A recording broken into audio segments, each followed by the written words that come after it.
Mondo first divisualkan secara video. Pengalaman berhantu ketika shoot Mondo. Ingat ke yang saya jerit tu di hutan? Muka sampai buka berbengkak. Cok, apa ni?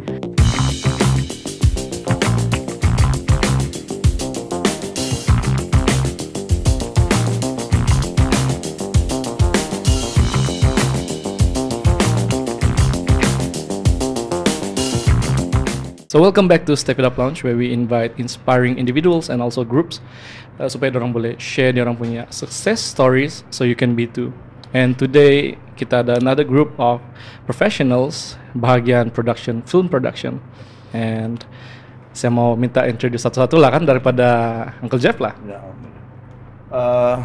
Saya Jeff Omar, kenali sebagai screen sebagai Jeff Omar. I've been in the industry for 30 years, 30 tahun lama sudah. Jadi sampai saya sedar anak-anak saya pun yang lepas dorang sekolah, dorang mau masuk dalam bidang ni. Maksudnya they want to go to college study about filmmaking. So saya bilang ke filmmaking tak perlulah sebab saya boleh ajar. So they go for animation. Animation okay, saya bilang kan. Okay. Itulah tu kira biar Hanis cerita tentang Academy lah yang nak dengan Academy kan, macam mana tubuhkan everything. Dia experience bagi bagus kan. Explain. Okay, sebenarnya Arcadia Gate ni sedang Berhad memang ditubuhkan di Sabah lah. Saya ada 3 board directors lah kami. Ya, saya Hanis, ni abang saya Muhammad Hanif Fikri, Hanif. So siapa nombor 1 ni sebenarnya? Saya. Oh, Hanif dulu. Hani dulu. Hani baru Hanis. Baru Hanif. Baru Hanis. Baru Hanis. Ya, yang original tidak yang tambah tu HNI ya. Yang lain semua tambah. Kamu dua ni kembar. Iya kak, kamu 96 kah sama-sama? Ya. Oh iya. Saya dengan dia 96. Oh, kamu yang kembar. Ya, dia ni paling kecil. Paling muda. Saya 99 lah. 99. Oh, oke. Muda lain. Tapi even umur macam ni, dia macam kamu punya sudah level yang kira orang bilang jauh juga lah. Tapi itu bukan, saya rasa itu tidak akan dapat achieve without guidance bahkan. Ya. Dan saya rasa mungkin untuk kamu, family kamu, your biggest guidance would be your father lah, Uncle Jeff kan. Because so again, boleh teruskan. Macam mana actually Arcadia Gate boleh terbentuk macam tu? Arcadia Gate terbina. Panjang. So mungkin ada satu, ada spark of idea bila tu gitu. Ni experience kami. Ya, kami as kami growing up, dia build organically actually. Dia, ni saya punya experience lah. Atau lah orang punya experience macam mana kan. Sama. Saya punya experience macam even waktu kami kecil, my father selalu bawa pergi shooting kan, dia just berlakon. Dia bawa kami datang shooting, tengok dia shoot macam mana. Ini di mana? Di Semenanjung lah. Semenanjung lah. Ya. Wow. Lepas tu kadang-kadang ada dia buat short film, masa dia libatkan kami macam berlakon sekejap, you know, short film, you know. Jadi dia macam ada sikit expose, tapi macam masih lagi macam tak ada dalam mind nak masuk ke industri tu. Okay, faham. So experience kami. Lepas tu bila start membesar, start macam sekolah menengah gitu, start minat filem lah. Dia start minat filem, dia macam dia organically macam dia tiba tengok yang filem-filem yang 80-an punya, Back to the Future, Nightmare on Elm Street semua, yang filem very classic kan. Jadi start situ macam kami zaman tu kan waktu ingat yang rental store yang Speedy. Oh, tahu. Ya, itu lama sudah. Ya. Itu zaman-zaman tu lah kami always setiap minggu kami rental CD, you know. So tengok cerita apa ni Back to the Future. So kami tengok YouTube, tengok trailer Back to the Future. Oh, cerita ni. So kami rental. Start situ lah, start minat filem. Masa even dekat sekolah kami kan ada bahasa English kata continue with this word. So buat story kan. Kami pun start situ juga. Kami buat fill in the blank macam tu. Ya, fill in the blank kan. Harus continue buat berapa ratus pada perkiraan kan. So kami buatlah story panjang-panjang, you know. Kadang-kadang kami dah set lah main. Okay, saya nak buat cerita pasal Superman. Continue blank, rasa Kryptonian apa semua.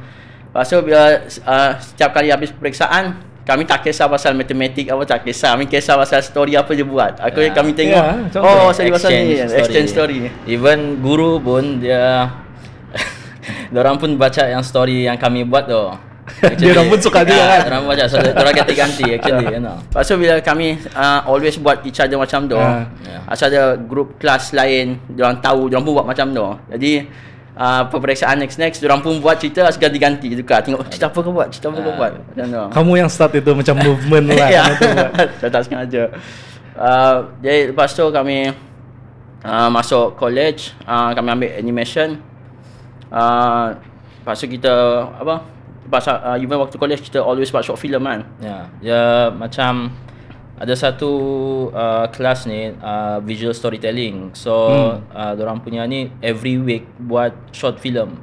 Bukan short film lah, macam video essay actually. Dia macam very short video. Dia beritahu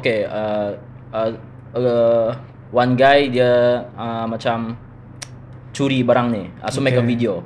Something like that. Jadi dia very simple punya lah. Yang no budget, pakai just phone with camera lah. Jadi every week dia buat macam tu. Jadi even habis tu pun kami pun masih lagi keep on suka buat short film lah. Jadi memang the first one kami buat memang bidak lah. Mestilah kan, semua start dari kosong. So, tapi macam dari situ lah macam kami compare yang macam contoh short film kami suka, contohlah Tarantino punya filem lah. Kami tengok, kenapa dia macam ni? Dia dorang bawa actor gini, lighting gini, shot gini. Macam kenapa even aku shoot macam ni, kenapa bidak ni? Banyak ada depth of field. Macam dari situ macam slowly eksperimen, so belajar, then tanya lecturer, macam tu lah. Macam even college kami pun macam it's on us actually yang sendiri mau improve lah. Tak boleh terlampau based on macam harap lecturer bagi ni untuk ni. Sendiri yang kena ni cari ilmu tu. So ini umur berapa dalam 20 macam tu? 23 juga, 3, 4 macam tu lah, 20. 23 lah. Diorang ada tunjuk yang Uncle lah, yang tunjuk diorang punya short film semua tu. Uncle tahulah kan dia. Tapi satu, I don't condemn them. Uncle tak macam itu teruk betul orang punya. Uncle tak condemn them. Sebab I know if I condemn them, diorang akan down bah diorang punya, diorang takkan berkembang diorang punya idea of creative. So most of them biarlah. But for me, you will learn something. But yang Uncle suka tu, dia keep on doing, keep on learning, keep on experiencing semua kan. Dia mula cari macam mana nak bagi add value pada dia punya shot, dia punya ni everything. But Uncle more lah cara Uncle guide dorang, bukan cara dorang sendiri work for it. Kan? Jadi cuma Uncle tak condemn dorang, tak kutuk dorang. I think there are macam experiments kan. Ada eksperimen yang dia tanam something tu, tanam tumbuhan, and then each day dia cakap something bad to this A, and then untuk tanaman B dia cakap bad and then good lah, and then eventually dalam satu bulan yang dia cakap bad tu dia layu, yang satu tu dia bloom lah, dia bilang kan. So I think that's the beauty of tidak condemning. Yes. And then the second thing is how to add value pada cerita dia. So little bit macam masih first 1-2 minute first capture the audience punya tu pelan-pelan kan. Dan diorang masa di college diorang punya lecturer pun bagus. Tambah sikitnya lecturer tu, ada satu lecturer lah di Point College tu kan, college kami. Dia orang France tu, nama dia Itali. So. Itali, okay. Sama, Itali. Dan nama dia Stefano. Jadi nama saya Stefanus. Okay, teruskan. Tapi dia Italian. Dia kan Sabahan lah. Bila dia ajar visual storytelling kan, bila suruh buat semua orang suruh buat satu video lah, semua video. Pasal bila buat video pasang di screen. Pasal kita tengok satu-satu, review satu-satu, walaupun cerita tu trash lah. Kami kena review juga. Dia boleh tahu tak ada effort pun dia letak kat video tu kan. Tapi dia still review macam dia cari how to make it better. Dia cari mana yang positif walaupun trash tu. Dia cari mana yang positif. Macam how to make better. Cuba kalau kita buat gini, kita buat gini gitu. Satu-satu, 1 second macam tu. Jadi dia kupas satu-satu lah. Mungkin dia kupas tu, itu dia punya main dalam subjek tu. Jadi mungkin dari situ lepas lama dalam dia punya kelas tu, I think itu yang buka mata kami every time kami tengok filem lain lah. Betul. Macam lagi bila kita pun buat kita tengok filem orang dia jadi lain lah. Kita punya macam kata audience punya nikmat tu hilang lah. Tapi kena ganti dengan filmmaking punya nikmat. Macam macam ni diorang buat. Ni kan. Terbayang sudah setting dia macam mana. Terbayang lah. Tengok lain sudah kan.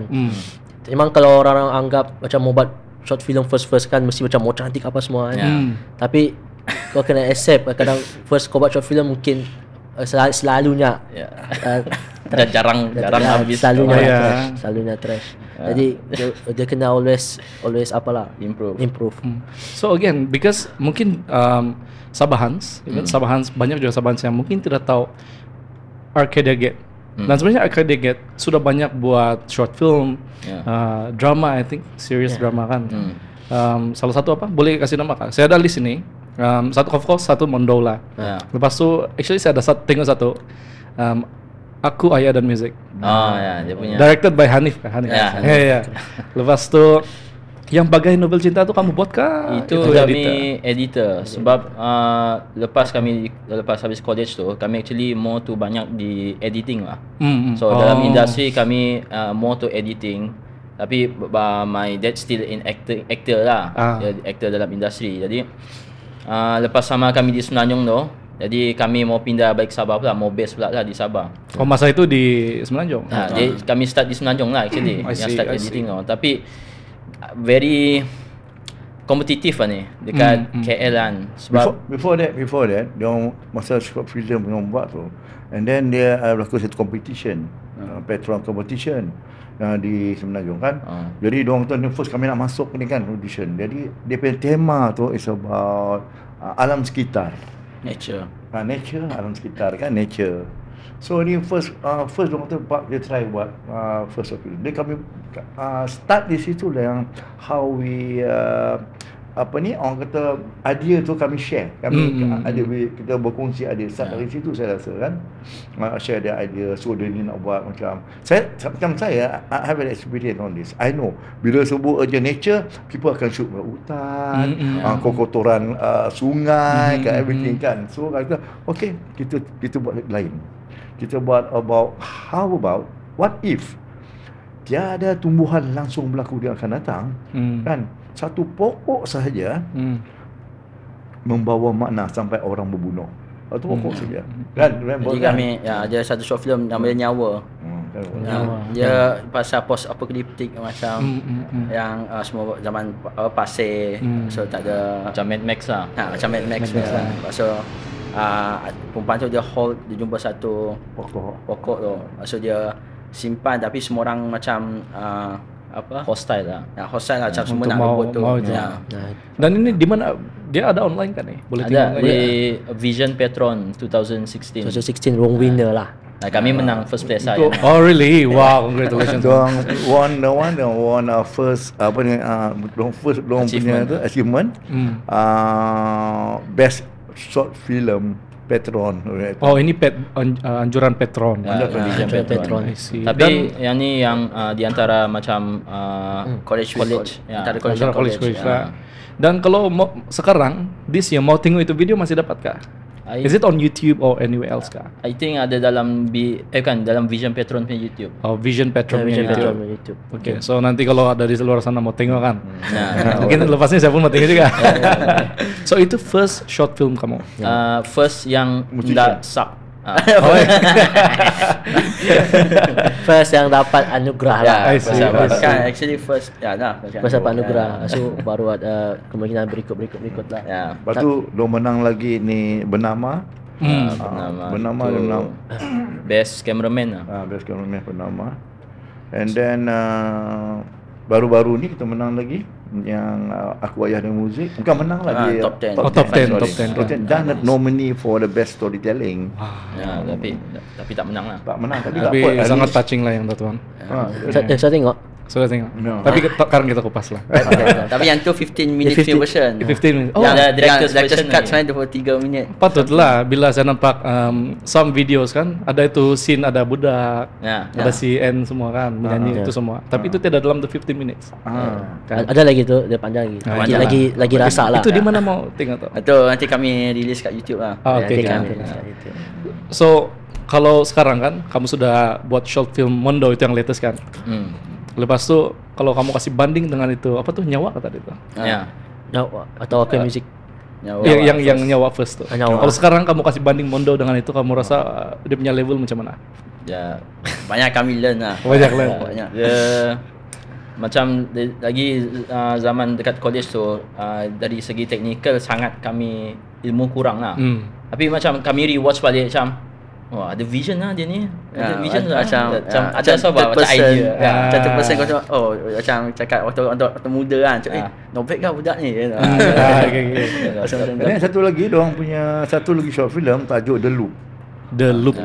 The Loop pun sampai sekarang dia dengan reference di college diorang. Point College. Itu time kami punya final lah. Jadi reference students lah sekarang. Reference student tapi even bagi saya lah dia macam masih lagi kau nampak college punya quality lah. Level college quality. Tapi macam even I think sebab kami banyak tengok reference dari yang luar negara punya. Kami banyak compare gini style editing, directing. Sebab sometimes ada yang macam contoh The Loop-nya yang kami punya short film tu. Dia punya story very macam dia tak linear. Story dia tak linear sebab dia pasal time travel lah tu. Dia mau selamatkan girlfriend-nya. Lepas tu dia macam start dia pasang salah ni. Lepas tu dia macam flashback. Dia macam macam ramai kami tunjuk dengan kawan-kawan dia ramai tak faham. I see. Dia mau macam Inception apa semua lah. Macam tu. Dia high level thinking boleh faham lah. Tapi pada barangkali dia experimental, long experimenting on that. So sekarang because kenapa kita di sini? Definitely sebab premiere Mondo baru-baru tu. Dan I'm very thankful sebab I think kamu invite Markeka begitu atau ataupun ada invite kan? Ya, lepas tu ada invitation for Mr. Kamatan and then saya pun kena invite untuk tengok lah. I'm really thankful sebab ada peluang untuk tengok. Dan bila saya tengok tu, because saya dusun, saya boleh relate tu cerita. Saya pernah dengar pasal Mondo di bukit-bukit di kampung lah begitu. That's why macam this is very interesting dan people deserve to know and that is why kita di sini sekarang lah. So a question to ask because kau director kan, Hanis kan? Actually itu idea untuk buat short film Mondo tu dari mana actually? Kamu mungkin mau pergi Keningau sebab sponsor kali ini adalah Taman Bandokan Riverside Resort Keningau, alright? So kalau kamu mau pergi Instagram diorang, boleh type Taman Bandokan Riverside Resort. Kamu boleh tengok diorang punya tempat yang cantik. Diorang juga ada pelbagai jenis services dan produk. Ini termasuk conference room, kolam memancing. Kamu suka memancing? This is the place. Green Garden Nursery dan juga Garden Cafe. Kalau kamu couple, kamu sedang mencari tempat kawin yang unik, package mampu milik, this is the place. Sebab diorang ada kasih sedia beautiful all-in-one package for wedding. Oke, sebagai contoh, diorang ada cabin and cottage for rent. Diorang ada event space. Package wedding serendah 4.999 saja guys. Ini package wedding, dia termasuk karaoke set, food and beverages, dan macam-macam lagi. Kamu request saja, oke? Kalau kamu buat wedding sini, it is affordable and uniquely made just for you. Now back to the podcast. Okay. Idea first buat short film Mondo kan? Apa? Ini Mondo. Inilah dia Mondo. Inilah dia Mondo. Main karakter. Dia first saya fikir idea dengan Larry dengan Ajas Ajib tuan. Saya fikir bukan Mondo dulu. Saya fikir lain. Saya fikir macam ada berperang, lepas tu jumpa dengan lepas tu dia kena kacau gitu. Lepas tu bila sudah berkali-kali berdraft, saya tengok macam Mondo. Saya tengok macam di website ada Mondo kan. Macam apa ni? Saya tengok folklore, interesting dia punya Mondo ni kan. Interesting dia punya Mondo ni. Macam asal tengok Mondo tak pernah divisualkan dalam video langsung tidak pernah. Tak pernah walaupun dia mungkin famous. Buku pernah tapi visual tidak pernah. Visual tak pernah. Ya, even kami buat research pun very macam limited lah. Limited macam mana rupa Mondo faham tak? Aku tak tahu rupa Mondo macam mana. Dia ada tapi macam definition tu kurang. Macam sekejap yang tempat macam kan Larry selalu buat research, kami selalu tanya dengan yang ni kan, orang buat research sampai pergi di mana? Yang diorang jauh-jauh pergi tu. Kudat kah kamu pergi? Kudat. So Ranau ya. Jadi diorang sekejap yang ni version lain, sekejap yang ni version lain, yang ni ada sayap, yang ni kepala anjing, yang ni dia macam very mana satu ni yang betul ni, gitulah. Tapi waktu saya model karakter, model for 3D lah, saya model karakter tu pun macam cari reference banyak gila reference. Time kayak buat Mondo pun saya cakap dengan abang saya, boleh kau kita buat 3D ni Mondo, faham? Ada fikir mau buat kah, mau macam letak makeup kah, atau mau 3D kah, faham tak? Jadi dia kami try push to the limit lah 3D tu. Kami mampu lah. Kami buat 3D animation, kami tak pernah buat live action with 3D modelan animation, tak pernah buat. Mostly on teori lah. Mostly on teori lah. Macam dalam main macam senang ni. Bila buat tu ini tu. Bila buat tu itu lain story lah. Jadi bila sudah bincang dengan Larry apa semua, last kita buat interpretation kita sendiri untuk Mondo lah. So kita banyak tempat lain Mondo dia. Jadi kita buat interpretation Mondo sendiri. Bagi saya Mondo tu dicipta oleh Dimion Dotalun. Dimion Dotalun tu yang Izora tu lah. Ya. Kan dia si Larry kan dia, ni ingat kan yang last scene tu kan, dia keluar ke apa kan, dia setiap orang lain dia punya Mondo. Faham tak? Sebab kalau di Keningau yang saya ingat orang-orang tua selalu cakapan Mondo tu dia macam Bigfoot tu besar dia bilang, itu yang kamu kasih visualize tu kan. That version di Keningau. Kalau itu agak popular jugalah. Jadi macam saya rasa itu yang kami mau ketengahkan yang besar tu. Tapi macam yang Anis kamu buat last yang keluar sayap kan, itu yang version lain lah. Tapi yang kami tahu lah, yang popular actually yang besar tu lah yang kami dengar. Ada lagi kalau dalam buku ada lagi anjing dia, ada Paragasu apa semua. Paragasu ya benar. Cuma saya pun nak cakap mau tambah anjing kan ni. Tak cukup budget. Ada lidah dia panjang lagi tu kan. Dia punya even kami ada talk lagi interpretation Mondo, macam mungkin ada part tiba-tiba dia menyamar jadi human. Actually ada draft tu, ada yang script. Actually ada draft version kami. Dia menyamar jadi budak. Lepas tu si Hanis karakter Hanis Gino, dia tembak budak tu. Ada draft tapi kami buang. Ada draft tu dia shapeshifter. Tapi kami buang macam nak perlulah. Sebab itu interpretation kami yang Hanis punya interpretation dia setiap orang kau dia Mondo lain bentuknya. Tapi kalau bagi Larry dia bagi dia shapeshifter. So maksudnya bila kamu dengar ceritaan dari Kundasa dari Kudat, dari Rana aku pun ada juga kan. So macam mana kamu ada itu idea untuk kasih buat itu cerita yang ini satu, pas buat lagi satu lagi. Sebab I think masa di UMS sana ada si Dr. Rem Dambul, dia kena tanya.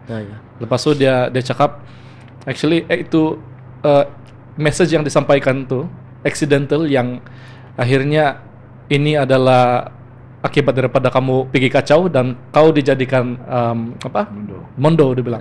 Actually saya itu bukan accident. Itulah saya pikir mungkin kamu sudah plan. Sudah plan actually. Tapi macam dia is up to you guys lah. Kau nampak. Jadi actually macam bagi kami lah, dia sampai apa yang kami punya ni, tapi kami macam itu up to doktor sendirilah. Sebab kalau tengok short film tu banyak orang macam interpretation di sendiri, cakap dia gini, mungkin dia gini, faham. Memang saya mau orang berfikir gitu. Faham tak? Ada interpretation orang sendiri. Saya pun ada interpretation saya sendiri. Dia senang dia short film apa yang kita karya tu macam this is subjektif. Subjektif. Terpulang kepada audience, kepada yang lihat dan diorang interpret lah, kata diorang kau fikir benda ni diorang tak sampai lah. Kan kalau diorang fikir macam doktor profesor bilang ini accidental kan, dia lihat gitu tapi sebenarnya planning. Betul. Itu maksudnya dia sampai, dia tahu, dia faham. Itu yang tugas kata dia, bila sebagai pengkarya dia hanya dia berkarya, dia visualize up to audience how you see it. Ada orang lihat cara yang lain. Kan ada orang lihat cara yang lain. Itu yang menarik tu. Itu yang menarik tu. Macam kalau kita perspektif contoh orang kampung kan, dalam cerita Mondo kan. Kau tengok macam yang ranger ni yang jahat. Macam kau yang datang tempat kami, kau yang ni kan. Dia lain. Betul. Kau tengok situ, dia macam korang deserve kena gitu di hutan no. Cuma lah macam ada rules kami letak dekat Mondo. The only way kalau dia nak appear mesti kau buat tai dekat tu hutan lah. Jadi mesti kau buat something yang bad dekat hutan baru dia muncul. Maksudnya kira macam balasan lah kan. So Hani, because I think I saw your post di Instagram, kau bilang doing Mondo is one of the hardest project so far. Kau bilang kenapa actually? Hardest kah atau one of the hardest? Ada lagi hardest? For the moment itu paling the hardest lah. Paling the moment. And kenapa actually? Sebab Amir tahu yang punya nanti cerita sebenarnya. Amir tu yang tu loh, supaya Anis tu yang Okay. ada sebab dia so teringat balik kan, macam dia, kami bukan actually stress wow. Dia macam ada love and hate dalam dalam pembikinan tu. Dan nombor satu actually bila dorang brainstorm tu adalah dia bergaduh-gaduh kan, sampai berapa belas draft tu. Tapi last gaduh bukan gaduh macam personal, creative differences. I see. Tapi despite that time shooting lah. Time shooting kami shoot awal tahun. Jadi majority of the shoot semua hujan. Hampir setiap hari hujan. Kami just tunggu dia gerimis, okay, pergi shoot. Itu sebab hujan lebat habis. Di hutan kan sangat bahaya lah sebab licin, sebab location kami pergi tu at least dalam 15 minutes lah mau naik atas bukit tu, pergi location tu. Lepas pergi di location kami shoot tu, actually atas tu ada lagi satu location, ada bambu-bambu situ. Tapi sebab hujan kami tak dapat pergi situ, terlampau licin dia punya tu. Jadi kena compromise sikit lah. Cuma cari tempat, sebab bagi aku yang time shoot tu, aku cakap dengan crew and Hanis juga lah, nombor satu mesti safety. Sebab kita shooting ni sudahlah di hutan kan. Betul. Kalau ada actual Mondo datang nanti kan palis lah. Habis lah. Lepas tu saya kat situ DOP kan, kat situ. So kami dengan team setiap hari keluar pakai, kami potong plastik sampah tu kami potong, asal buat asal semua equipment semua ada plastik dalam sendiri. Macam tu. Setiap hari kan. Setiap hari. So memang musim hujan lah maksudnya. Setiap hari basah, spender semua basah lah. Kasut semua memang. Tapi kami memang bau kaki bersyukur lah, macam kami punya team tak ada komplain langsung. Semua macam ada momen saya macam kena buat lagi kan. Lepas tu ada team macam jom buat. So rasa balik semangat. Betul. Semangat tu. So team kami dia yang push kami nak macam ingatkan kenapa kita buat ni. Ingat balik saya rasa sebab bila team nampak kan kita shoot tu kan, nampak dalam monitor cantik kan. Dia dorang bersemangat still mau buat sampai habis. Faham? Maksudnya setiap kali shot dorang pun ada masa untuk tengok juga kan. Kami bagi tengok lah. Sebab kita preview juga. Preview lah. Bagi semangat kan. Betul. Actually penting juga macam tu untuk kasih boost boost moral. Kalau dalam set saya memang fokus pada moral dengan team. Itu penting lah sebenarnya. Environment no. Sebab macam kami punya team actually kami mau surround dengan orang yang passionate dalam filem. Jadi kalau even kami sendiri, kami memang passionate dalam fileman, so kami mau buat more. Macam sakit hati lah kau macam kau boleh buat more tapi kau bagi biasa jadi macam bening lah macam dia punya tu. Jadi kau surround dengan orang-orang yang macam ni, orang semua mau bagi lebih, mau bagi. So macam bila kita suka apa kita buat we should have fun buat tu. Bukan macam rasa burden nak pegang kamera semua. Lepas tu have fun buat tu, tapi bukan have fun main-main. Have fun macam aku nak buat the best, aku nak buat. So ada contoh my soundman contoh ada idea. So okay pakai idea tu. So kami open by idea. Sebab dalam kami punya konsep dalam shooting actually kami open pada input apa-apa yang idea. It doesn't have macam idea kau mesti ikut kau. Idea kau mesti. Dia macam mana yang terbaik kami buat. Kadang-kadang kita mix idea tu. Kita mix. Jadi macam contoh macam director for us dia decision maker. Jadi kami work as a team. Dia tak kisah idea siapa, macam even kalau watak macam contoh even apa namanya? Bibi apa?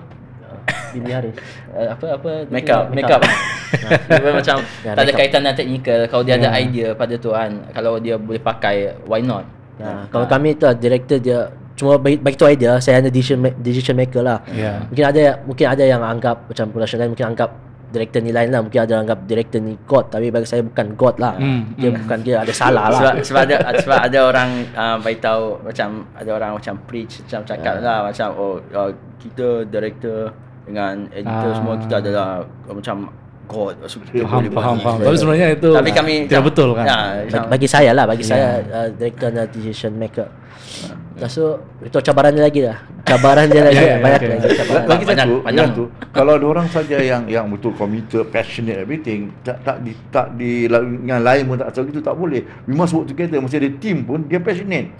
Team ni passionate. Pelakon passionate nak buat. Kita buat sama-sama. Ni sedap ni buat yang seronoknya tu kan. Betul. Kalau ada orang saja, ada yang lain semua, alah kena buat lagi ni, kena tak, kita rasa berat juga kan. Tapi tak, everybody go along with the energy tu. Macam tu yang cantik tu. Macam si Larry dia buat prop macam memang semuanya pistol tu semua kayu tu. Saya nampak dia kamu punya prop semua cantik kok. Maksudnya nampak real lah. Memang. Pujian pada Larry di Kanju. Larry di Kanju. Reno. Okay, tak boleh juga kita ni mesti bagi kredit juga yang si Ajib. Si Ajib pun. Si Ajib dia buat kostum, baju tu semua baju. Itu dia jahit sendiri tu. Ajib. Thumbs up Ajib. Lepas tu saya nampak si Hanif kan? Hanif. Kau director untuk Aku Ayah dan Musik juga kan? Dan saya nampak itu dokumentari Komentes tu, director Komentes. Kau bilang cabaran utama dia cuaca, dan Hanis kau cakap masa di sana cabaran utama cuaca juga. So kamu because of these experiences, kamu sudah ada find a way kah untuk overcome ini cabaran cuaca? Kalau Aku Music dia sebenarnya tak ya tahu terlampau ni. Tidaklah terlampau. Tapi bila sudah ni cuaca lah kan. Tapi ini Mondo cuaca. Begitu. Level yang kalau Aku Music level 5. Ni level 10. Jadi sekarang sebab kamu sudah hadapi ini cabaran sekarang kan. Memang cuaca memang cabaran terbesar lah. Jadi sekarang apa cara dia yang kamu find out untuk overcome? Yang first kan, untuk Mondo bila oleh kerana hujan, sentiasa hujan, jadi diorang tunggu masa yang hujan renyai saja dulu kan. Yang lebat boleh shoot. Tunggu renyai don't shoot. Yang cantiknya dia konti. Konti maksudnya? Ya macam kesinambungan. Continuity. Continuity. Macam kau contoh sini hujan, next scene hujan. Jadi begitu. Semua masuklah. Tiba-tiba cerah macam tiba-tiba ni. Tidak sesuai kan? Tidaklah tiba-tiba dia basah hujan. Lepas tu shot lain tak terang kan. Tapi dia betul juga lah. Maksudnya ada beauty dia juga. Ada beauty sana. Dan satu lagi bila aku tengok Mondo, orang rasa macam sesak nafas. Dengan masuk selut, betul. Orang rasa. Saya rasa. That is tujuan dia begitu, yang kita nak bagi penonton rasa diorang pun sesak juga. Cuma dia yang waktu Aku Ayah Music tu saya agak macam sayang lah, sebab macam kami plan nak shoot macam certain dialog tu dia bercakap, tapi kat belakang nampak Gunung Kinabalu jadi macam bila hujan dia ada kabus blocking jadi macam terpaksa lah belakang. Jadi terpaksa just shoot compromise lah part tu. Sebab I think Hanis cakap last time masa di UMA sana, you want to make the production time, shooting time as short as possible bahkan. So maksudnya even in Aku Ayah dan Music, kamu tidak boleh shoot the next day begitu. Because of that. Kalau tak, kami just change dia punya scene, langsung change location. I see. Compromise dia punya scene lah. Kita cadang buat cerita, tapi tak boleh kita buat gini lah. Sebab last penting dia punya apa message scene tu, apa nak sampaikan. Dia macam itu semua just macam nak macam panggil apa, sedap rasa orang panggil. Tapi macam last kau fikir balik, yang penting dialog tu sampai ke situ. Itu lah. Dia lain kalau macam scene tu mesti ada, mesti location tu, mesti weather ni, itu lain. Tapi kalau ada something yang kau boleh compromise, at least macam message tu sampai, don't have to force lah. Dia just macam kalau important scene yang mesti ada macam the right weather, the ni kan, itu lain. Itu mesti you have to get it, mesti dapat punya. So uncle sebagai acting coach masa itu, uncle rasa kalau tiada acting coach, macam mana itu short film? Uncle is a good question. Good question. Dia begini tau. Apa yang kau nampak di Sabah lah, talking about Sabah. Yeah. Okay, terus terang kan Uncle punya experience dalam acting Yeah. I've been acting with drama, film. I also sampai ke Korea dengan Jepun. I tengok etika kerja Korea dan Jepun. I berlakon orang Korea Jepun. I tengok range kita macam mana. I berlakon di Indonesia. I berlakon Jerman punya filem. Tapi benda ni orang tak tahu sebab Uncle lah lalu yang seperti hand kan. Tapi before that Uncle ni adalah Dato apa tu Jafri Omar, betul. Ya. Dan Uncle sudah berlakon banyak movie, Ya. international dan national. Okay. Ya, betul. Please continue Uncle. Dari sini range Malaysia punya acting Malaysia punya acting kan nampak beza. Okey, Uncle beritahu sebelum kita pergi ke ni tadi kan, coach acting kan. Uncle kita nampak beza apabila tengok Indonesia punya filem, dong punya acting range jauh.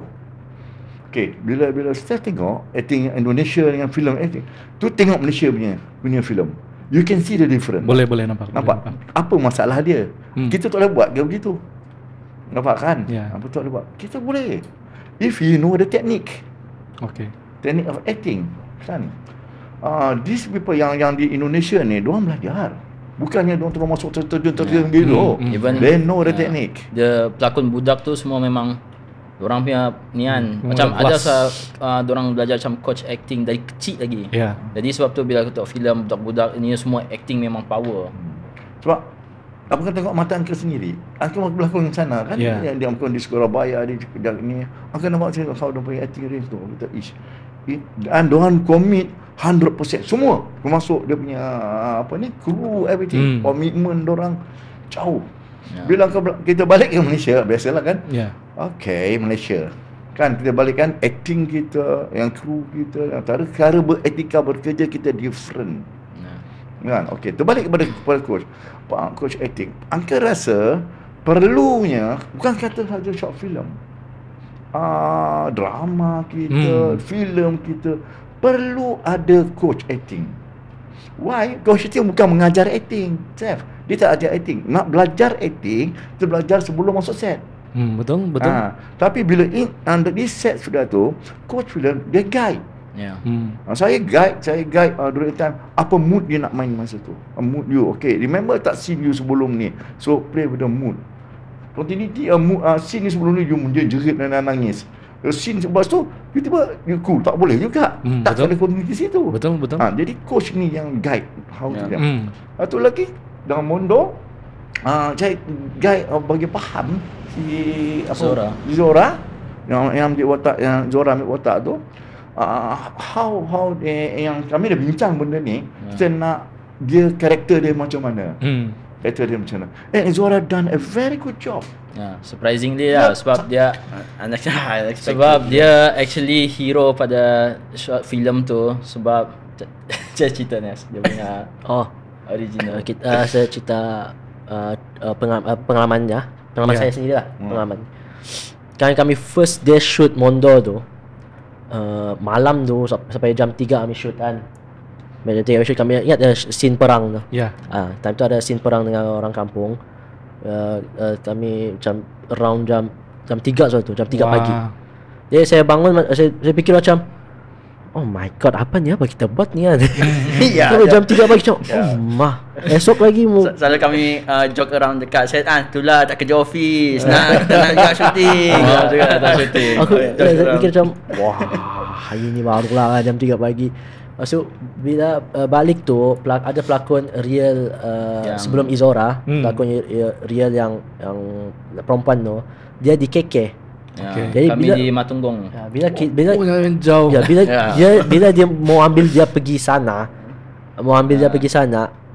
KK pergi Matunggong 3 jam. Dia tidak transport tau pelakon tu. Jadi kami kena ambil dia pergi KK, bawa dia pergi sana. 6 jam sudah. 6 jam bro. Dan orang habis pukul 3 pagi. Jadi nampak Call time pukul apa? 8 dah 9 7. Call time jam 7 gitulah. Mau kena cepat kan, Sabtu ada cepat. Kalau kita terlebih, dia akan burst budget dia. Faham? Betul. Itu pun saya pun kena fikir ya, tu macam project management kan. Ya, macam wah gini ya. Lepas tu bila saya fikir, okay, kita cari pelakon. Mula mau cari macam ada saya punya tukang kru lah, pelakon tukar konon lah, si Ino nama dia. Tapi nak jadi macam nak boleh diangkat bah. So saya pelakon cari beberapa orang lagi kawan-kawan saya macam contoh macam si Maria apa semua, last Anif adik cakap kita ambil si Izora. Ya, lepas kan tu Silence. Lepas dia tengok si Izora dalam Silence kan. Lepas dia kita tengok Silence 177 lepas tu saya saja suka Izora mungkin. Izora. Si Ajib pun dia cakap Izora juga. Lepas tu saya call Izora boleh datang ke gini-gini. Esok dia tu jam 7 pagi sudah ni. Semua tidur. Saya fikir macam mana kalau tanpa lakon perempuan tu tak boleh jalan shoot. Ya, tak boleh. Lagi pagi seorang-seorang fikir macam mana. Kami joke around lah. Okay, kau pakai wig. Kami fikir macam Lenny kau pakai apa saya ada fikir kau pakai wig. Kami ambil tepi-tepi ni. Nanti pelakon datang baru kita ganti. Robot lawak. Aku time tu stress tu. Robot lawak lagi. Wah. Memang kau lah. So last si Izora boleh tak datang gini-gini? Okey boleh. Bagi saya dalam 3 jam gini kan. Ada sekretariat dia. So buat 3 jam boleh datang. Jam 9 itu datang, make up, pakai baju, shoot. Time tu kan saya even for me lah, saya tak convince lagi dia boleh bawa ke tak. For me seriously I tak convince. Dia sudah script reading belum? Langsung dia ceritanya dia ni macam bidang terjun pak. Faham. Sama sampai dia pun tidak tahu stranger lah berapa. Dia tak tahu story pun. Tak baca script pun. Tak tahu story. Saya cakap Izora ni hero. Faham. Shout out. Dia sampai dia tak tahu cerita apa ni. Lepas tu watak apa pun dia tak tahu, duduk. Jadi Hanis bapak guide dia beritahu dia. During the moment kami tak ada time mau explain lah. Jadi kami datang lain terus dah set lah kamera semua. Sebab kami mau tengok location lagi mana cantik sebab hujan. Lepas tu location kami semua di atas di bukit kan. Tapi licin bukit sebab hujan kan. Dia kena cari mana tempat yang dekat-dekat area situ ya. Jadi kami tengah cari, bapak saya explain dengan Izora lah. Saya pun berserai lah kalau boleh hendak. Okey, dulu masa saya jumpa dia suara kecil tu. Dia bercakap kan. Kedengar suara dia kan. Kecil. Ya. Betul. Suara cute. Okey. Ya. Jadi tapi dia punya fizikal ada. Fizikal boleh ni kan. Tapi suara kecil dia cakap, "Tu boleh ke ni?" Dah confident tergunggat sikit kan. Sekarang itu tak apa sebab pelakon dia boleh buat. Jadi saya bagi tahulah apa yang perlu. Saya beritahu cara bermain ni macam mana. How you want to act on this character.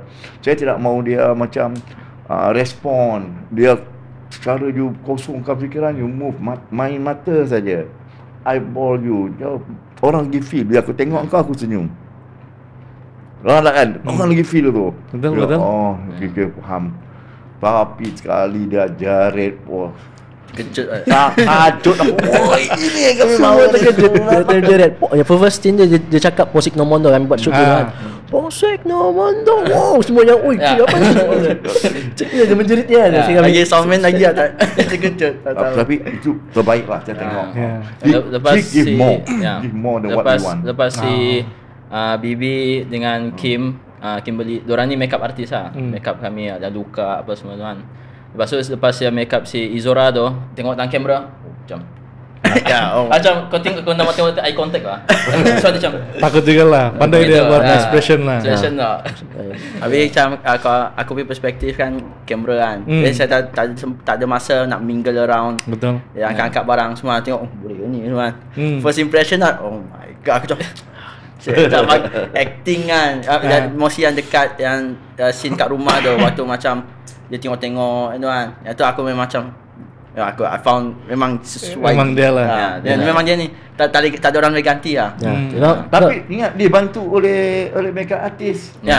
Bibi dengan Cikim kan. Thumbs up untuk orang. Semua orang lah thumbs up. Bapak saya cakap lah di Sabah ni banyak aktor yang potential. Tinggal kena guide je, bapak saya cakap lah. Tinggal macam Izora kena guide je, macam Larry pun kena guide je. Tapi saya rasa most of the pelakon dari Sabah, dia orang bukan ikut macam ada apa, betul-betul ikut kelas Belakon tiada juga kan? Some ada. Sama ada. Dia yang saya perasan majorly yang apa kelas yang selalu di Sabah lah, yang saya tahu lah. Mostly dorang basic maksudnya? Basic yang for beginners lah, yang orang tak tahu apa-apa. Jadi macam contoh yang orang-orang yang sudah di Sabah yang ada pengalaman sudah, tapi bila dorang masuk kelas, oh ni aku tahu sudah ni.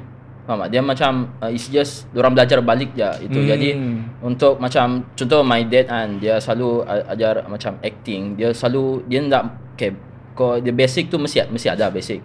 Tapi kalau macam orang yang sudah acting, dorang kena tahu teknik. Jadi di situ bila main macam kalau di kamera less is more. Kalau di teater more is more. Jadi kalau kau berdialog, ini yang my dad ajar lah kan. Kalau dalam kamera, kalau kau berdialog kan macam nampak lemah. Kalau kau just tengok diri macam ni lagi strong. Kau berdialog macam ni dengan dialog. This is technique, we call it technique. So macam sekarang yang ada kelas kita tadi, ada kelas beginner semua. So we have, yang pelakon di Sabah ni kan, kita di Sabah kan, they should go another level, another level acting. So advanced nearer to pro. So if they know, dia tahu saya teknik ni, dia betul staff Sabah we produce the best actors. Uncle tidak mau buat kelas kan? Itulah tu, ada planning. tapi malu. Bukan malu. Uncle lahir di Pulau Pinang. Alright, aku lahir di Pulau Pinang. Diorang semua lahir di sini. Arkadia Sembar semua lahir orang sini lah. Sabah lah. Mau claim. Ramai orang bilang dengan kami, ini Semenanjung ni. Production Semenanjung lah. Cara cakap Semenanjung kan. Tapi sebenarnya memang kami lahir di sini. Orang Sabah, pure orang Sabah. Jadi orang ni kawan-kawan dengan orang Semenanjung kan. Kami pergi KL, orang Sabah. Kami pergi sini orang Semenanjung. Itu accent kan. Jadi lah. Mama orang ni lotut. Seorang lotut. Toran. Yes, seorang lotut. Jadi kami mau bagi tahu kami ni daripada Arkadia Sembar, daripada best, daripada Sabah. Original. Tak tahu dia 100% lah. Jadi lari sudah back to acting. Jadi insyaAllah lah kan, kiranya diberi peluang, diberi ni, why not kita buat satu kelas advanced acting academy untuk acting near pro. I mean really technique how you want to play pro acting. Chef plus me, kalau ada orang tahu teknik ni, we will produce a good and the best actor and actress di Sabah. Maksudnya potential sangat bagus lah di Sabah. Saya nampak bakat orang tu, saya nampak. Saya tengok, dia ni bagus ni. Dia ada dia punya facial, dia ada dia punya movement, gesture, posture, dia ada dia punya bagus. Tapi sometimes lari, dia orang kata break character tanpa sebab. Break character, kadang gitu. And then ada scene yang saya rasa you can do more. Tak perlu kalau marah, tak perlu nak jerit-jerit. If you tahu main teknik ni, orang nampak power acting you. Kalau marah selalunya kalau kita di sini ni tengok kalau acting, kalau marah menjerit-jerit kan. Tapi kalau you know ada teknik, you tak perlu menjerit pun, tapi you nampak power. You faham maksud? Faham. Marah tak sepatutnya jerit. Sometimes ya. Kau cakap pelan tapi boleh nampak marah. Gitulah. Ada cara dia, teknik ini. Teknik lah.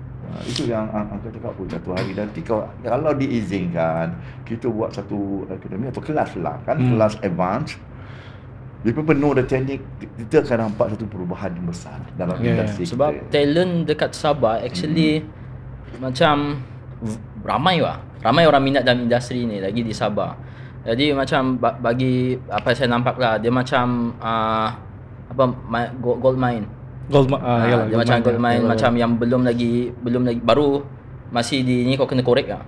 Banyak potential lah. Maksudnya industri perfilman di Sabah ada bright future, cuma perlu gilap. Betul. Okey, Uncle bagi contoh step. You tengok Ajat. Ajat kan, Ajat Ato. Ya. Ajat Ato, saya jumpa dia, nampak dia first di satu Koko. Bali movie Koko. Diorang bikin casting. Casting kan? Bukan casting, dia kita buat montage. Title sequence, opening montage untuk masa Koko. tu. Dan yang producer tu seorang-seorang je keluar tunjuk karakter masing-masing. Jadi first saya nampak si Ajat Ato ni, dia buat karakter cacat. Dia sendiri yang buat karakter cacat.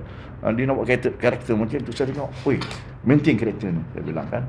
During that time, memang saya dapat kebenaran daripada director untuk saya coach itu. Kami seorang tak pelakon. Masa tu editor saja. Ada abang pelakon. Abang pelakon. Ada. Kamu semua pelakon bahasa ini. Semua pelakon. Kami pelakon, kami direct, kami buat skrip. Iya betul. Semua lah. Semua edit. Malah. Try kan. Nak editor. Jadi saya tak berlakon masa tu, saya cuma bantu dia dalam coaching. Okay. Jadi saya nampak dia ajak utus itu, ajak Ato. Jadi situ lepas tu kami buat apa yang ambil ajak lagi?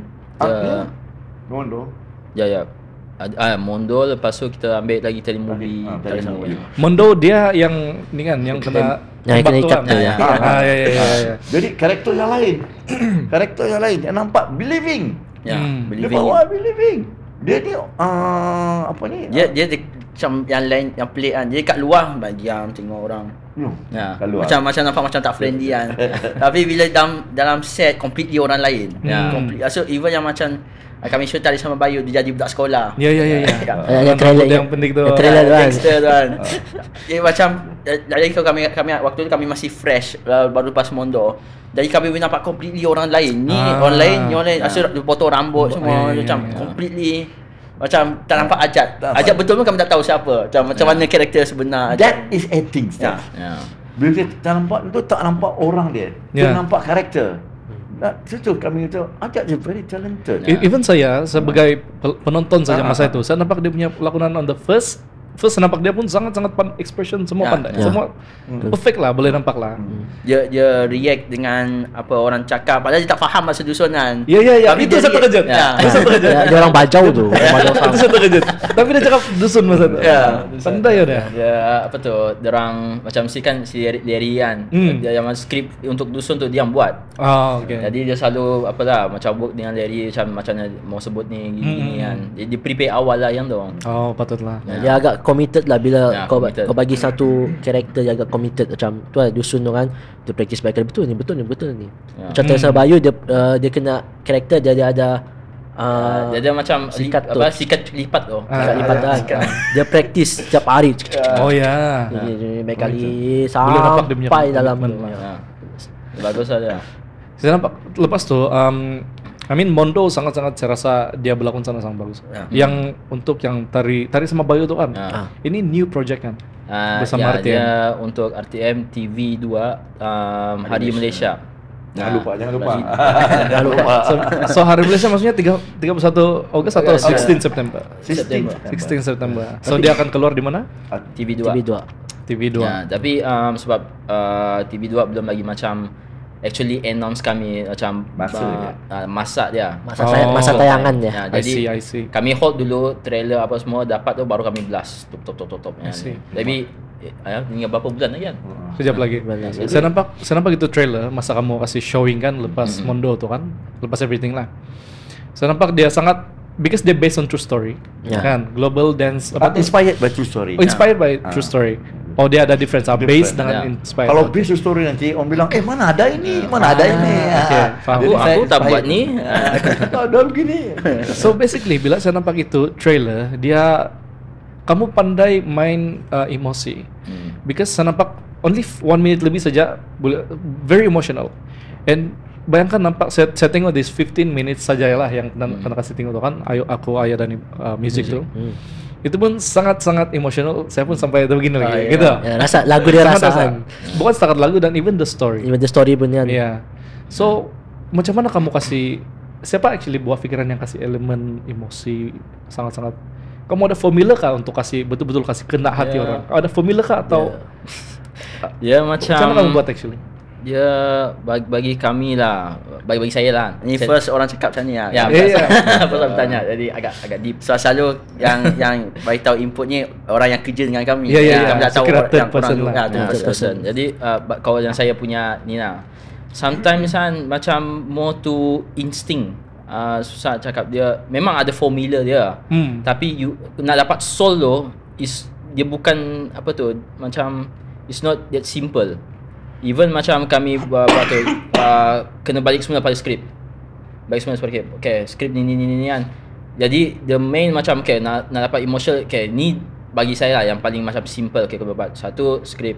Lepas tu pelakon mesti bawa yang bagus kan. Karakter. Then editing, dibantu editing yang lagu. Tapi even kau buat macam tu, sometimes tak ada soul. Mau dapat soul tu, dia macam kena datang dari hati kau. Dari hati. Macam kau yang kena. Maksud dia masa editing. Masa editing tu kan. Post production lah post production. Tak even time shooting pun, dia macam kau yang kena suka story tu. Kalau kau buat story yang kau tak suka, macam kau kena feel, kau shoot tak feel, macam orang dia mau feel. Betul. Jadi kau sendiri yang tu saya cakap tu, dari writing lagi, kau kena kau yang buat cerita tu, kau yang kena suka story tu. So baru kau tahu mau sampaikan cerita tu macam mana. Dan I think saya nampak itu documentary atau director's commentary. Ini pun actually inspired by a true story kan? Isn't it? Daripada uncle punya kan? Dia punya story. Tengok semua. So that's why saya rasa macam sangat-sangat emotional yang bila the story relates to somebody, it's very beautiful. Gitu. So I think there is, I'm not sure lah, sebagai penonton saja, saya bukan director apa. Tapi sebagai penonton itu I think itu magic lah to me. Tapi mungkin untuk director it can be something else. Mungkin maybe boleh kasih explain. Boleh explain kata. Macam untuk Acquire Music, saya memang story dari my father kan. Tapi dia tak exactly sama sebenarnya. Dia cuma saya ambil dia punya core yang dia cari, dia kenal siapa mak dia sebenar. Itu story dia sebenarnya. Acquire Music sebenarnya it's not about finding bapak dia. It's about finding mak dia sebenarnya. Mak dia siapa? Kalau kata yang full version punya, baru dia sebenarnya story pasal mak dia sebenarnya. Betul. Saya tidak nampak the full story. So mak dia dah meninggal lah, tak ada. Tapi actually macam myself, my mother dia simpan rahsia tau. I don't know dia punya background, dia bersimpan rahsia, dia tak pernah cerita. Dia kenal version yang dia dah ada anak, dia kenal version yang mak dia dah kahwin cuma, tapi tak kenal version mak dia waktu sebelum waktu bujang, waktu dia sama ada waktu macam my father kata dia jumpa gambar mak dia naik motor. Zaman tu kalau ada orang motor, orang kaya. Jadi tapi diorang lahir, diorang zaman waktu dia dengan dia punya brothers orang miskin. Jadi macam story elemen-elemen macam tu lah, macam dia nampak gambar ni siapa ni? Macam Acquire Music nampak mak dia macam rockers kan. Saya macam dia ni siapa ni? Ni kan gitu lah. Dia ada elemen lah. Untuk uncle, bila uncle nampak itu full 30 minutes of the short film kan. What was your feeling first time nampak itu? For me dah tak ada feeling dah. Semasa nampak? First time nampak? The whole story? Semasa nampak first time. First preview. First preview. Okay. Diorang edit, saya ada sana. Jadi dah tak ada nampak. Faham. Dia kalau editing ni, kalau kau edit kan, kau tak soul. Awal kau boleh feel. Tapi bila lepas kau edit, kau tengok macam boleh lah, jangan. Jadi kau kena tengok orang lain yang dia datang. Kena tengok perspektif orang lain. Jadi eksperimen kami, mak kami lah. Mesti menangis confirm. Mam dia orang bukan dalam industri ni. Yalah. He's in Petronas. Dia macam very logic. Dia logic. Jadi macam even yang time Vision Petron yang kan kami first menang Vision Petron tu kan. Time kami belum hantar lagi dekat award tu. Ni time college lah. Dan kami tunjuk dia yang short film tu. Lepas tu, apa ni? Mana tu orang ambil ni? Dia macam kritik berhabis lah. Mana ada zaman pasir-pasir ni? Mana apa orang nak rebut? Very logical. So kami stress lah. Ni lah saya berajuk. Dia masuk bilik tu, lepas pintu. Bang! Berajuk. it take time for me. Tidak sama creative mind. Nak take time for me nak bagi dia keluar. Apalah mam cakap macam tu dah. Ya, sebab macam mungkin awal-awal lagi, time awal-awal kan, kita nak orang faham kita buat macam ni tapi dia tak perasan. Kita nak tunjuk perspektifnya tapi dia tak perasan. Jadi macam mungkin dia hurt dari situ lah. Macam betul. Tapi dia mostly hurt sebab kau letak kau punya soul kat situ kan. Pasal dia. Ya betul. Dia macam apa ni? Kecewa juga lah. Tapi bila menang, dia suka pula. Time menang dia suka pula.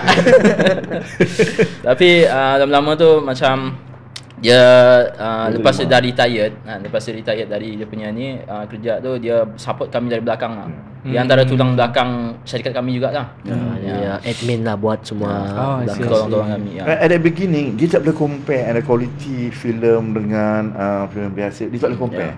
Orang dia tengok semuanya sama. Dia tak ada filem lah. Dia cerita lah kan, dia tak boleh compare buat quality ni. Lama kelamaan bila dengan ni kan bawa diorang ni lah bawa tengok filem kan. Dan sekarang ni dia boleh beza lah. Dia nilai lah. Dia tengok filem ni kan. Steve. Dia tengok filem orang kan. Pandai sudah. Dah pandai sudah. Masa kami tengah buat kerja kan, dia pasang movie. Selalu jarang tengok movie. Dah pandai beza lah.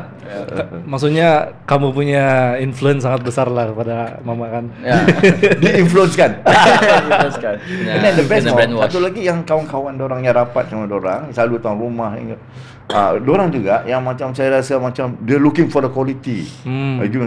Contoh macam Larry, Ajit macam penting. Rakib So dia don't talk about film, talking about macam the quality film, how to make everything lah. Don't kita tentang film.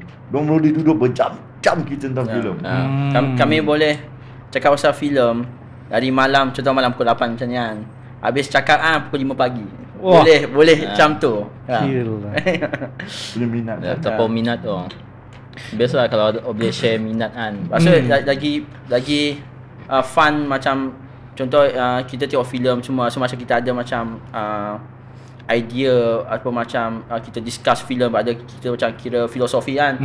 Asyik bila kita apply kat kita punya short film kan, asyik jadi.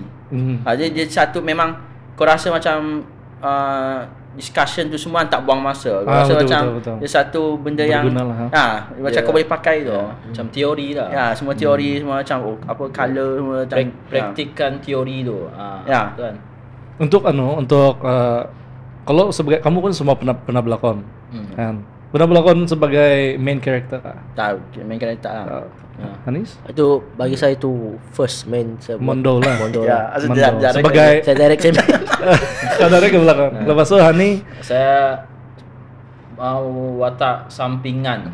Saya pernah berlakon dekat Bagai Novel Cinta. Oh itu saya nampak siapa? Apa namanya? Rakib? Bukan. Apa namanya? Yang main character tu si. Basically kau wingman lah kan. Wingman lah. mentor. Sintai kan. Itulah lupa. Lepas tu Uncle memang pernah lah. Memang. Uncle pernah lihat, Uncle pernah jadi antagonis, Uncle pernah jadi all that lah. Tapi biasanya kalau kita cakap pasal berlakon kan, semua mau jadi protagonist, semua mau jadi the hero, orang yang bagus.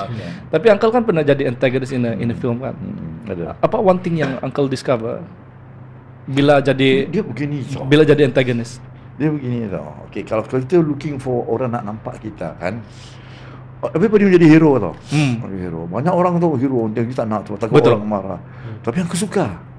Angka suka bagi aku apa watak pun. I love it. Lagi watak yang keluar daripada konten aku lagi suka kan. Contoh punya humanity konsepnya aku lagi suka. So dalam nanti kini siapa yang Angka nampak masuk tadi, satu kan dia dia berpermainan tu. Ada permainan Angka panggil kecil dan permainan besar.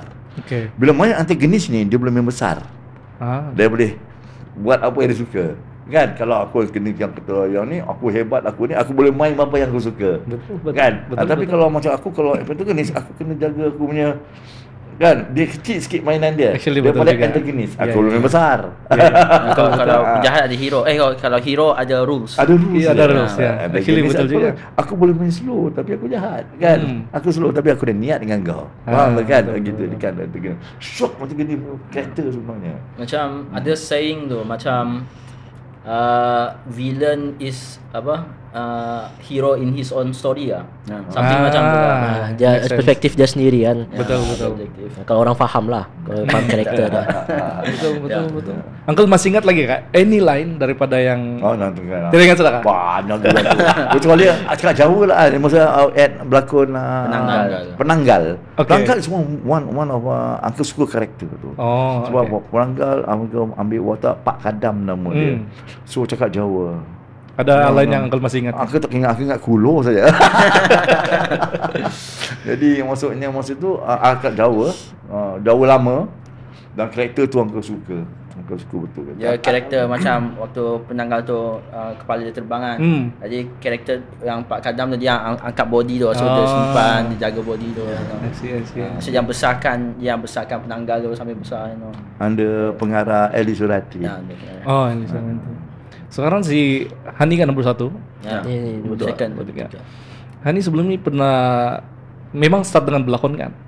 Saya Start terus directing. editing. Editing. Kami semua start dengan editing, satu tim. Kamu sama tiga-tiga sama. Kalau kau hire satu, tiga masuk. Faham.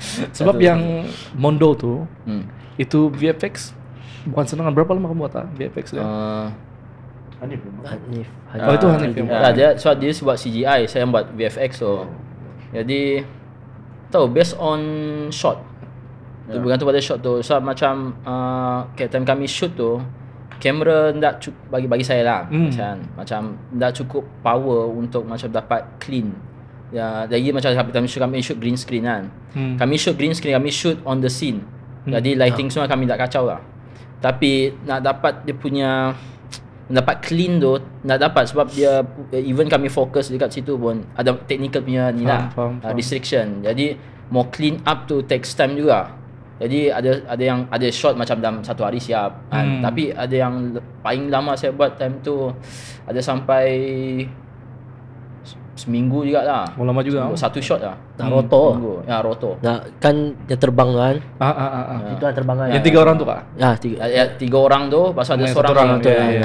Dia bila dia dah clean green screen dia kena roto. Rotoscoping lah kena. Roto macam kau bayangkan kau potong, kau masking, kau potong macam pakai gunting lah. Jadi setiap frame kau kena potong lagi. Setiap frame. Kalau berapa frame tu semua tu? Beribu kan? 25 frames 1 second. Jadi berapa second tu? Macam tu kenangan pahit. Kalau dari segi CGI yang 3D semua tu mostly dia take time sebab saya learning new software untuk tu.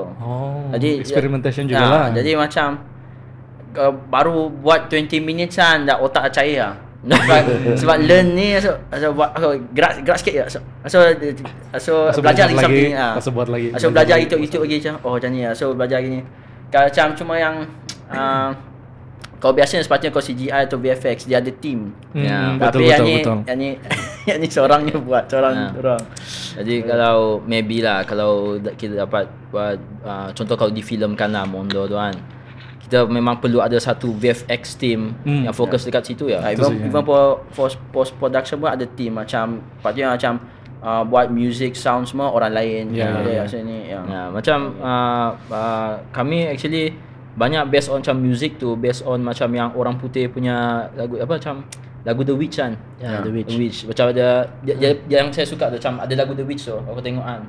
Dia soundtrack dia ada macam bunyi violin tu. Bukan violin actually. Dia macam bunyi yang seret. Gitu. Tapi kami minta buat yang siapa ni? Kami buat secara offline offline ni. Reference supaya dia tahu macam mana membuat bunyi kan. Jadi kami hantar kepada Ben Simon lah. Ada sempat dia punya nama. Ben Simon kan. Dia composer. Jadi kami hantar dia boleh ke buat ni? Boleh ni saya buat lah. Saya buat semua 4 hari dia bagi okey dia sudah siap dalamnya. Semua lagu-lagu dia tu semua dari ori lah, bukan daripada video YouTube yang lain. Sendiri, jadi, tapi mesti memang kalau musik memang outsource juga lah, kalau tidak memang. Sebab kami punya team memang tak pandai langsung buat lagu. Kami nyanyi pun. Even aku ambil musik kan, macam mana main apa ni? Ukulele ke YouTube. Oh, macam ni. Kalau kamu rasa mungkin sebagai director kan, memang ada cabaran terbesar, tapi apa highlight kau daripada directing Mondo? Saya bagi tahu best memory lah. Pengalaman berhantu. Oh, itu betul semua tanya. Tapi saya lupa. Pengalaman berhantu ketika shoot Mondo. Boleh enggak kita? Itu yang shock. Boleh tukar lagu lah, So, time kami shoot scene, ingat ke yang saya jerit tu? Gitu kan. Yang mau ending lah. Yang dia pukul tanah tu. Yang pukul tanah tu kan. Scene jerit tu di hutan. Di tepi ada satu ni dekat hutan lah, belakang tu hutan lah. Jadi kami mau cepat, kami shoot, langsung saya jerit gitu kan. Macam kami shoot, habis lah kami shoot, kami baliklah semua happy lah, balik happy kan. Mau habis lah kita shoot ni, sikit lagi. Bila saya balik tu, saya perasan macam badan saya macam ada macam something dia lebam lah. Faham tak? Dia macam makin naik semua makin naik. So saya mungkin belum mandi kali lah. Saya buka baju semua, saya mandilah, mandi semua. Makin lama makin gatal. Gatal. Kenapa gatal ni kan? Takut saya bro. Gatal gini kan. Sekali tengok muka, kau berapa ni? Berbengkak. Muka sampai muka berbengkak. Kenapa ni? Besok ada scene lagi. Besok habis ni scene. Besok ada scene lagi. Mikir macam untuk scene esok kan. Saya pergi bilik, bertualaan pergi bilik. Pergi bilik. Lepas tu panggil Larry, kenapa ni Larry? Larry buka, kenapa muka kau ni? Macam muka kau ni. Panggil semua yang penting-penting lah. Kalau kru tahu semua tak saya shoot takut sudah semua tu. Takut sudah semua. Saya beritahu orang yang berapa orang yang tahu ni. Diorang sampai sekarang pun nak tahu ni. Jadi saya beritahu yang family saya, bapa saya dengan Larry lah. So diorang letak ubat apa semua kan. Pas ada orang bilang lah saya ni kena ludah makhluk halus. Ludah jin. Jadi bagi saya tu, saya pun macam dia keluar air mata sendiri wah. Maksud macam menyesal jerit. First time saya kena kan. Jadi semua ni berbengkak sampai sini berbengkak kan. Tapi lepas macam baca sikit gitu kan, terus slow hilang lah. Malam tu juga. Besok okey lah. So okey trauma. So ada baju trauma lah. Ada baju yang tu nak mau pakai solat apa. Pakai baju lain. Tapi ada lagi satu story mungkin saya tak tahu. Ini lagi menarik. Itu ada kisah seram dekat shoot, ada satu story. Okey, yang ni ingat time shooting yang dekat yang ni Ino yang beritahu Ino yang beritahu. Jadi ada satu, kan ingat satu scene yang korang dekat rumah panjang tu. Rumah tradisional tu kan. Jadi kan ingat sampai kita 3 pagi tu. So sugar rush. Semua bagi air sugar rush. Air sugar rush macam air, kami panggil sugar rush macam air apa bah? Air plus supaya sugar rush. Macam so bergantung lah. Tapi tak ada efek pun. Macam 1 minit punya efek lah. 1 minit punya efek lah. Lepas tu jadi malam tu kan ada sampai tampau penat sampai lupa skrip apa semua. Tu. Si Ino kata kan lepas dia balik tu, Ino dengan Joy dia balik ke rumah dorang. Lepas tu ada uncle dorang yang dekat sebelah rumah tu. Dia kata dekat luar rumah tu ada Mondo. So tahu dia buat apa? Mondo kan tengok macam ni lah, tengok Larry. Dia no. Larry. Ya. Asal kan. Besar gila. Macam dia punya macam short film tu. Lepas tu itu akan build the next day kan kita datang situ kan. Kita pergi balik shooting lagi situ kan. Asal dia pakcik tu, ada Mondo tu situ kan. Tapi tak faham. Kami nak faham tu. Tak cakap dusun kan. Ingat, kami shooting Mondo ni. Shooting Mondo. Asal kami masuk ya. Masuk ke hutan balik. Dia cakap gitu, hari tu ada nampak ni Mondo semua. Yalah Mondo, kami shoot Mondo. Tapi dah faham. Masuk lah. Kita tahu maksud dia yang tu. Yang pakcik tu nak bagi warning ada mondo. Yang kami ni ingat, pakcik ni tahu kami shoot mondo. Ya pakcik shoot mondo lah ni. Mondo ni. Dia tengok Pakcik tu warning. Jadi situlah sebab itu yang Ino cerita itu bukan the first time pakcik tu nampak mondo. Sebab yang ada second time dia cerita dia pernah macam nampak ada mondo tu langkah di rumah dia. Mondo besar kan? Begitu. Makcik tu tak tahu yang kami shoot mondo tau. Ya. Oh ya. Dia tak tahu. Dia tahu saya shooting tapi dia tak tahu kami shoot mondo. Kami ingat macam mungkin ada orang beritahu je ke semua mondo. dekat kawasan tu dorang pun ada mondo dorang sendiri. Masih kat area tu memang masih belief mondo lah, masih percayaan dorang masih kuat mondo. Sekali tengok betul-betul ada. Habis supaya dia tak jumpa kita kan. Aku nak tahu lah yang lain. Kali tak tahu lah. Mungkin ada kru story lagi aku tak tahu. mungkin mondo tu ludah kali Kami confident ni. Mana full. Masa itu memang scary lah, tapi sekarang tinggal ketawa saja. Ya, ketawa Scary lah. lah. Tapi Tak tahu. Kalau tahu mungkin kan. Tak tahu, confident saja. Pakcik tu mondo. Ada pakcik shoot mondo ni. Tapi saya nampak kamu, because I scroll through Facebook juga, dia nampak one foto, kamu mula syuting dengan kamu berdoa juga kan? Every time kamu sebelum kamu syuting kamu berdoa kan? Berdoa, sorry. Berdoa. Kamu ada prayer lah. Maksudnya kamu you make it as your tradition untuk berdoa sebelum syuting juga kan. Even dan selepas kan. Berdoa dengan sendirilah. Iya, masing-masing lah begitu. Sendirilah. Kepercayaan masing-masing lah begitu. Sebab macam at least dah kisah aku agama apa kan. Baik for us sebab lah, be grateful ya, betul lah. Macam sebab mau dapat shooting ni tu macam weather. Ya. Kan gitu kan. Sometimes kalau it happens weather, I think mesti ada sebab. Hikmah. Jadi macam kalau macam majority yang saya perasan lah orang shoot orang macam nak boleh ni dia macam salahkan benda yang diorang nak boleh kawal. Tapi mungkin benda tu happen mungkin ada sebab dia yang it happens because ada reason. Ya betul. Hikmah lah. Ada hikmah, exactly. Jadi so pengalaman mostly bila nak habis shoot itu yang selalu banyak masalah. Ada ni yang tertinggal, ni pula buat masalah, mesti ada something. Usually macam tu. Saya ada dalam 14 guest sebelum ni. Kebanyakan yang ada success story lah. Even Elika kan ada yang menang Mr. Kamatan semua. Sebelum menang something, hari sebelum dia ada yang hilang dompet sebelum final. Ada yang sakit sebelum final. Mesti ada dia down point dulu and then selepas itu baru dia. Cuma I think nilai di sana supaya kita tidak putus asa lah. Kan? Sebab yang mundur pun ada juga kan problem yang last day tu. Last day tu kami actually stuck dekat homestay tu. Kami stuck 4 hari ya. Tanah runtuh. Jadi tempat dia tu mau masuk. Saya suruh si Rakib jadi dia jadi runner time tu lah. Dia suruh mau ambil makanan situ.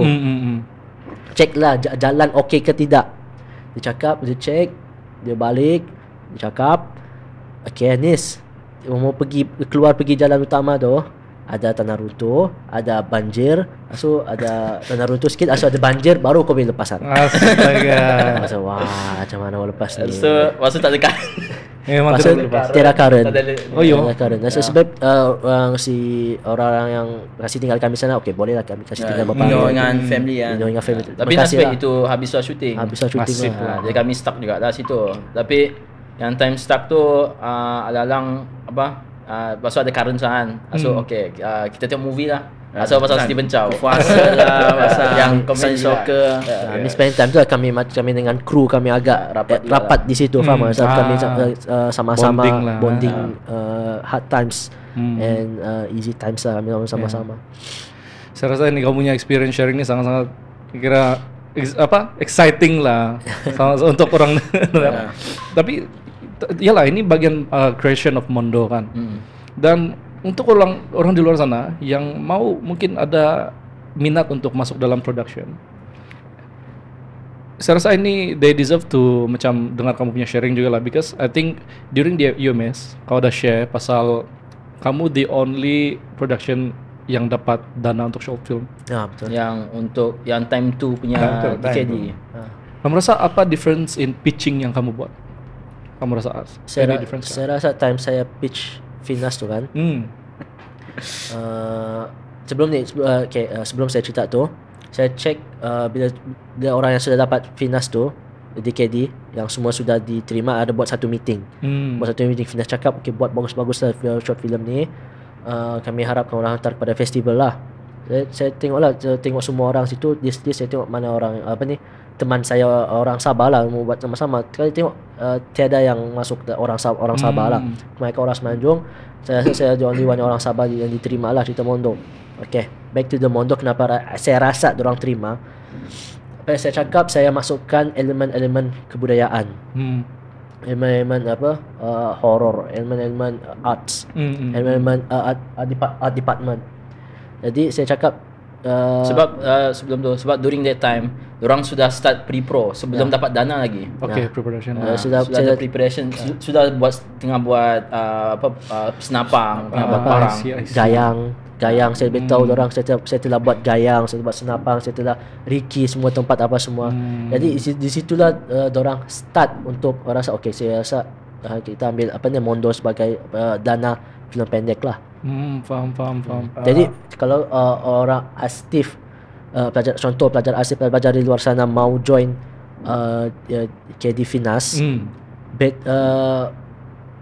join ya, sebab itu pada individual. Faham tak? Dia bukan ikut company. Tak perlu company, dia perlu individual. Dia kategori yang perlu company, ada kategori yang personal punya. Engkau nampak satu selling point.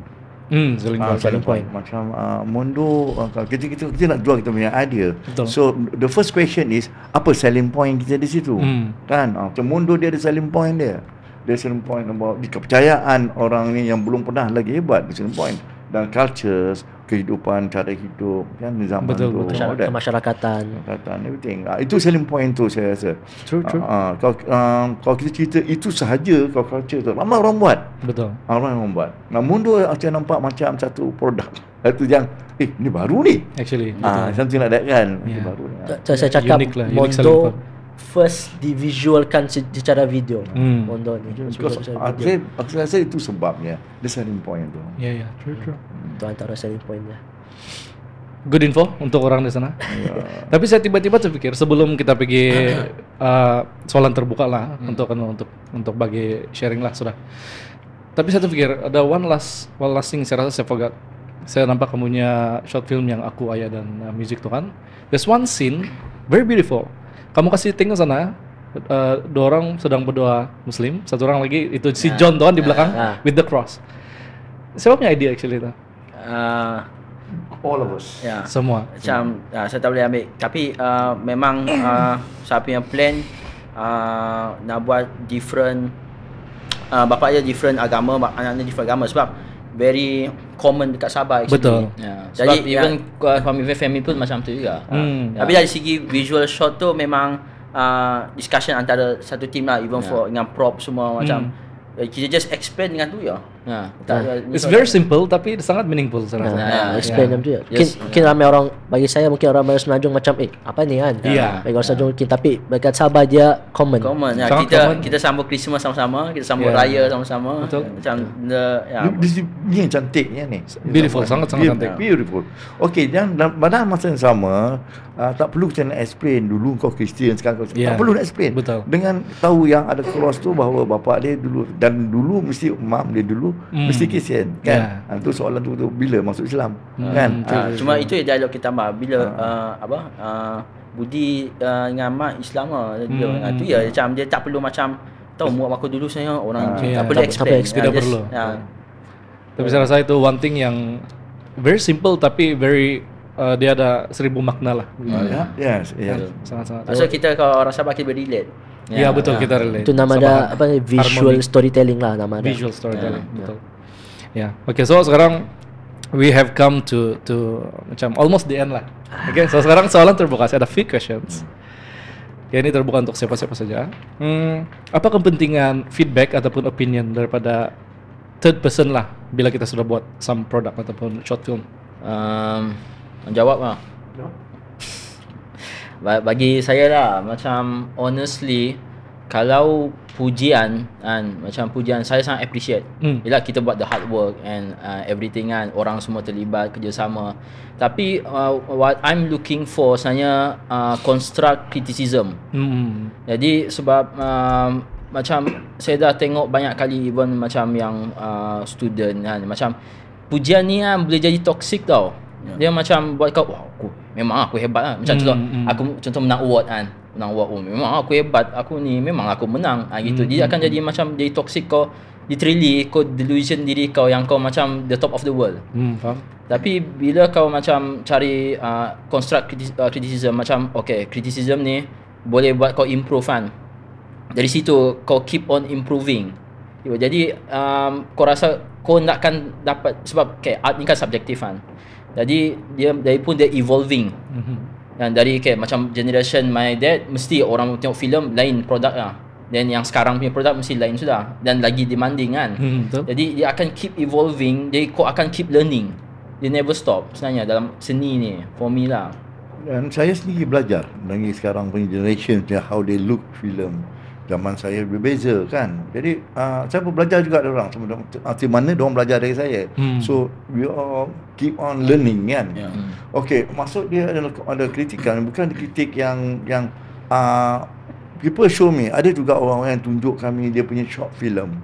Contoh kan. So apa kata kau tunjuk sudah? Teruk lah kau main cerita. Faham maksud kan? Kalau teruk di mana yang teruk?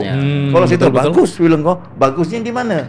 Betul. So dia itu yang kami expect ini. Yang dia orang bagi specific sikit. Specific untuk acting, kau kita bagus apa ni? Up sikit acting, kita ni kan lebih bagus. Dia lebih apa ni? Lebih detail, lebih spesifik ke mana dia kan. So tadi macam criticism ni macam kau nak boleh take all to the heart lah. Macam sometimes dia kau nak buat ni tapi dia kritik apa yang kau buat tu, tapi kau believe apa kau buat tu. So takkan kau mau dengar apa dia cakap. Jadi with what works untuk kau punya sendiri, kau punya ni. Dia tak boleh macam every kritik nanti aku buat ni. Nanti aku buat ni. Tak boleh pasalkan semua orang. You cannot. Tak boleh pasalkan hati semua orang. Kami kau cerita filem sampai pagi pun boleh ni. Itu saya percaya. Even Uncle sendiri, you brought this up very beautifully masa di UMS hari itu. Kan ada one point kena bagi macam kena komen lah kan. And then Uncle cakap similar thing sekarang. Ini yang kami appreciate. That's what you said. Yes. Benda macam ni supaya selain daripada boleh kasih improve, tapi one thing yang saya realize Uncle cakap juga, you still stand to your point lah, yang you've done this because you believe it is the way it should be, begitu. Tidak leka dengan ya saya salah sana. Okay lah, begitu saja. So I think it's very powerful lah. Kena stand to your stand firm lah kan basically. Jadi apa yang kau believe, yang kau buat tu. Ya betul. Okay, thank you. Second question, because film production it has to melibatkan ramai orang.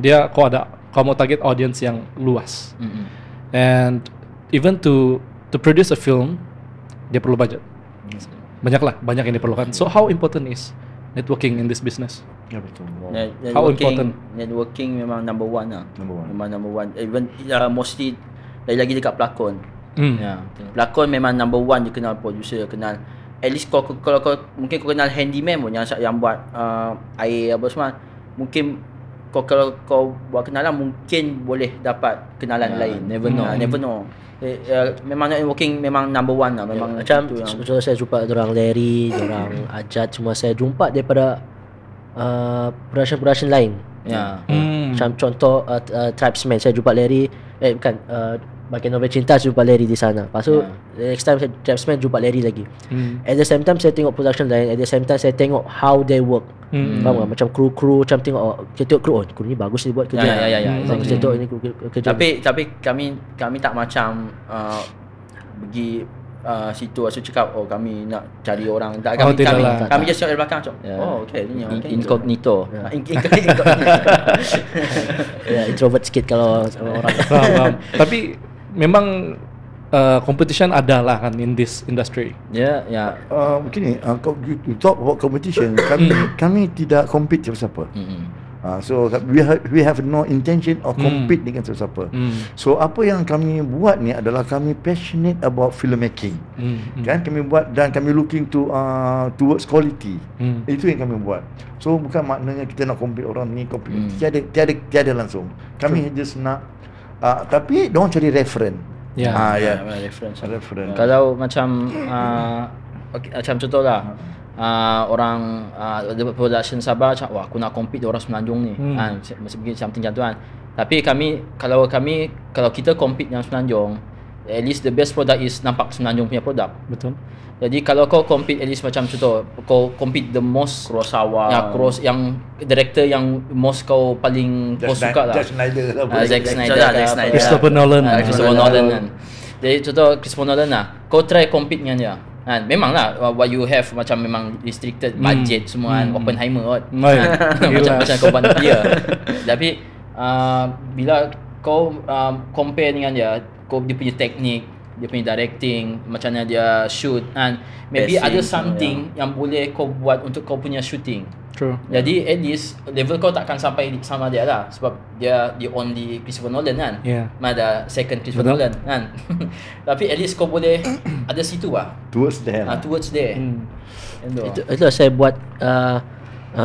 buat tayangan gala bersama Steve dengan pihak LC Sabah. Tujuan saya buat tu, terima kasih pada Enza Vira lah untuk semua dia ada connection semua.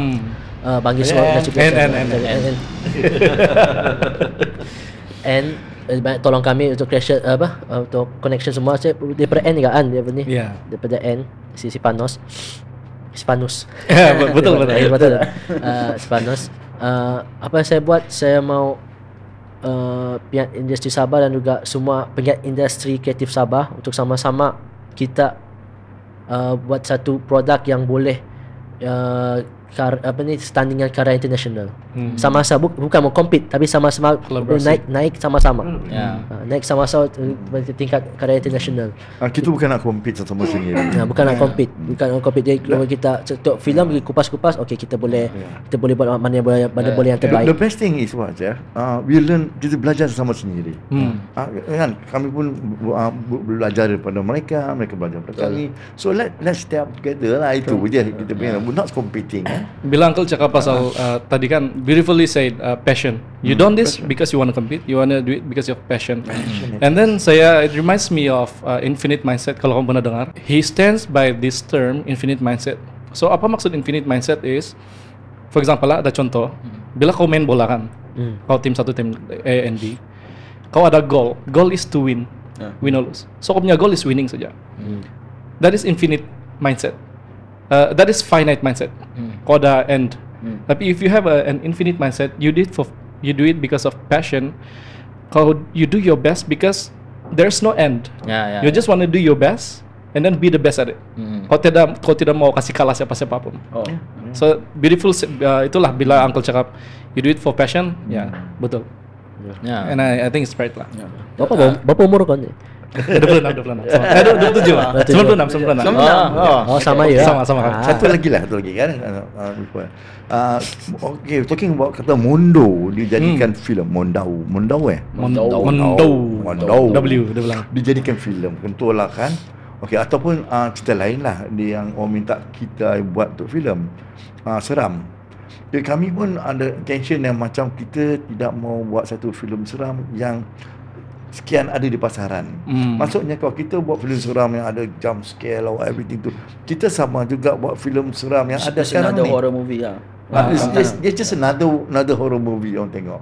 So we are working towards satu cerita seram yang it's not seram, actually we call it art commercial horror movie. Something different, something paling close mungkin boleh ambil reference dekat ada tengok movie Talk to Me . Belum lagi. Baru Tuan? Must watch. Baru Must watch. Ya, baru. okay, Must watch. Yang tu. Promote. Tapi it's good reference. Ya, very good reference. Dia macam saya nampak banyak Hollywood movie ataupun macam mungkin German punya horror movie kan. Selalu kalau horror itu banyak peluang kau nak character study. Actually. Ya, character study. So apa character tu punya decision. Tapi kalau selalu horror memang bad ending lah kan. Iyalah betul. Tapi kalau mostly macam itu kita boleh explore dan kita have fun dengan campur elemen hantu apa semua. So decision dia very macam kalau kau buat ni kau survive. Kalau kau buat ni macam very daring lah, very macam jadi macam fun to explore lah. That is true. Jadi maksudnya kalau kita nak buat benda seram lah, anything like that, kita kena buat, kita intend to buat yang bukan seram yang begini sekian ada. Kita buat something different. Betul, satu siapa yang nak lah kerjasama kita orang tu buat sama kan. Promote tak? Promote juga. Kita open. Kan? Let's do together lah. Let's do together lah. Okay. Last question. Because sorry, ini pasal ni lah, pasal Tari Sama Bayu. Boleh maybe kamu mau kupas sedikit pasal Tari Sama Bayu. What is it about and di mana mau tengok nanti? Ini director ya. From director. Sebenarnya dia actually inspirasi dari kisah benar. Jadi yang pelakon yang si Larry bawa tu dia orang real actually. Orang real, dia orang KB. Nama Syah. Ya, yang bernama Syah. Panggil dia Syah lah. So dia ni kami jumpa dia. So dia very macam kata, dia very passionate tau dalam dancing ni. Jadi dari situ I think actually sebelum kami jumpa ya, kami ada buat satu editing project lain. Jadi editing project lain tu dia actually majalah.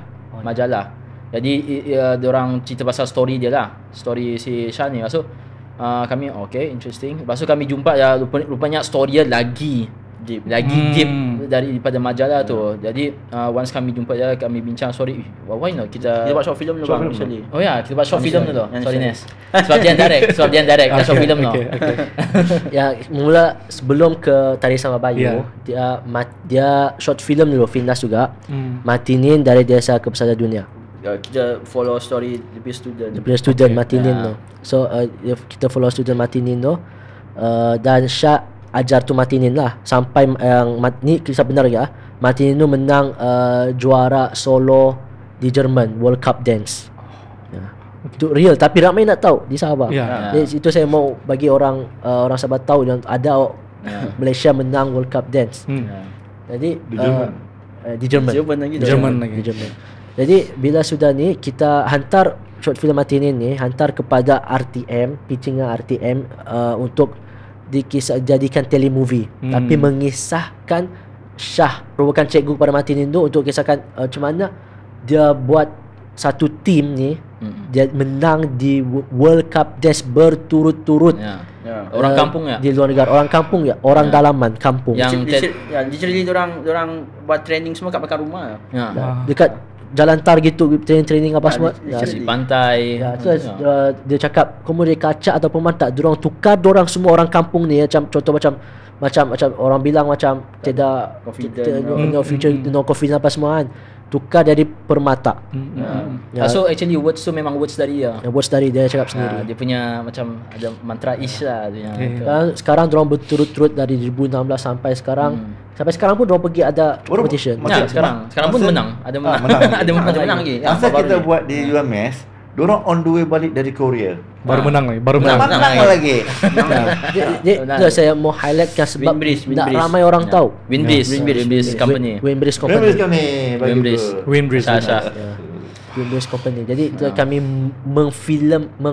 memfilmkan visualkan cerita ni kepada semua nanti untuk Kasari Malaysia untuk tahu dorang apa dorang buat untuk Malaysia. Suatu negara dorang buat.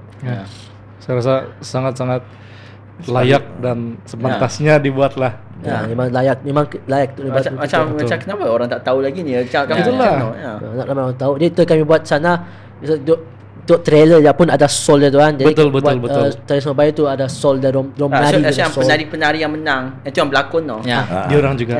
Nangis semua dia orang. Pandai dia orang berlakon juga. Ada acting coach. Thank you Uncle. Steph, satu lagi kan. Bila kita buat drama ni yang Tari Membayu, kita keluar daripada skop drama-drama yang biasa kita tengok di TV. Ya, betul. Maksudnya apa yang kami apply di sana ni tengok nanti beza, tak nampak macam drama. Jadi kami cara berbeza. Betul. So we try to make a different skill lah. Authority kami buat, kita minta RTM okey lah, RTM okey. Okey. Dia bagi 100% perfect. Daripada bahagian konten kan, markah dia bagi 100% perfect. Sebab tiap kali kan hantar tu dia akan ada permarkahan dia bagi. Lepas tu macam time kami shoot tu, macam dorang ni mostly pelakon penari tu dorang tiada langsung experience. Kecuali Martinin lah. Martinin sudah ikut kami dalam dua ada experience tapi Mondo pun dia ada tu. Ada experience tapi dorang tak sampai international, dorang sampai yang untuk Sabah, negeri Sabah gitu lah. Yang lakonan. Jadi mostly yang dorang masuk yang penari ni, dorang memang the real dancer yang benang and everything kan. Saya tidak sabar belum tengok sekarang. Jadi macam yang best tu actually ada yang certain scene yang dorang rasa macam it really happens. Macam rasa macam tu kami macam balik ke macam flashback. Flashback macam what happens orang. Macam yang scene yang ada kau nampak kat trailer yang scene Larry marah tu. It happens actually. It happens. Sebab banyak cabaran untuk pergi luar negara, menang banyak cabaran dia. Sebagai contoh cabaran dia macam cikgu-cikgu terima kan orang mau pergi sana, faham kan? Orang mau ada SPM, orang fokus SPM, mau fokus sekolah, mau fokus lagi kejuaraan di itu. Jadi banyak tentangan, contoh daripada ibu bapa yang tidak faham lah, cikgu dan ibu bapa yang tidak faham. Menari bah. Sebab menari kan. So pun orang at least menang pertandingan antara sekolah itu, belum lagi international level belum lagi dapat. Jadi nothing actually to show for untuk orang betul-betul convince bah. Bila satu tu bila dapat dah baru orang convince. Yang start tu yang susah. Dia macam menari ni, diorang ni actually ada tiap-tiap seorang tu ada masalah sendiri kan. Jadi apa yang maksud kami meeting tu, we work on that way lah, from zero to hero. Betul kan. You can tengok. Even actually untuk di luar sana, diorang boleh tengok trailer dia kan. Belum ada. Kami tunggu masa tayangan. Orang yang dalam Taiwan tu je dapat tengok. Hari Malaysia. Lagi apa tu? Di mana? TV2, RTM ada. Masa tayangan tu belum ada lagi. Nanti ada sudah baru kami blast. So 16 September. Belum pasti lagi lah. Belum pasti lah. Tapi tunggu Hari Malaysia lah. Hari Malaysia, yes. Dan TV2. Subscribe sedia. Agak interesting lah sebab orang-orang kampung kan ditukar dari lembut apa semua macam ditukar tahap pada international level lah. Saya rasa ada some photos on Facebook juga nih kan. Scene foto-foto dia. Ada foto-foto. Ada saya nampak because saya behind the scenes dia lah. Behind the scene. Very beautiful. Saya tidak sabar mau tengok. Saya pun tak sabar pun. Tak sabar tunggu feedback. So again, maybe last one, dari siapa-siapa saja lah. Harapan kamu untuk industri film di Sabah? Apa harapan kamu untuk industri film, untuk maybe students yang baru mau masuk, venture into film production? Maybe siapa-siapa daripada kamu mungkin boleh bagi harapan dan maybe tips lah. Saya rasa setiap seorang lain harapan. Boleh. Pilih satu-satu pun boleh. Betul, Pak. For me, apa yang saya nampak lah, production dekat Sabah, dorang still kurang kru. Kurang kru. Jadi macam bila start shooting macam kan RTM, dorang dapat green light sudah, lepas meeting and everything. Kru kan actually hampir macam berebut lah. Siapa dapat dulu. Itu yang in the moment lah. Tapi in the future apa yang saya nampak, industri Sabah dia akan jadi something more. I think kalau kita produce a good quality, orang nak nampak kita macam filem Malaysia lah. Dia macam, sebab even saya tunjukkan saya punya short film dengan kawan saya di Semenanjung, dia cakap, ni cerita Filipin ke apa ni? Sebab kan kita cakap dusun and everything kan. Dia macam diorang rasa international punya ni. Jadi kalau kita maybe in the future, aku harap lah, macam aku rasa kita boleh maybe buat Sabah ni some quality dia sendiri.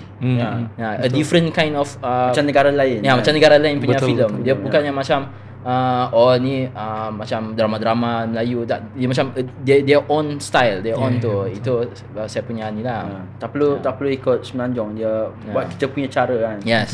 Sebab culture kita tak sama dengan orang. True. Pak. Maybe probably uncle yang last lah, because banyak wisdom. Okay, next bagi saya mungkin saya setuju apa abang saya cakap lah, tapi mungkin saya saya setuju dan saya ambil yang satu lagi punya perspektif. Betul dia cakap kurang kru, sebab jurusan perfilman di Sabah tak banyak. Hanya ada Astif dan juga ada pelajar di UCSF, itu ya berapa orang, macam 10 orang ya jurusan di sana. Jadi untuk kru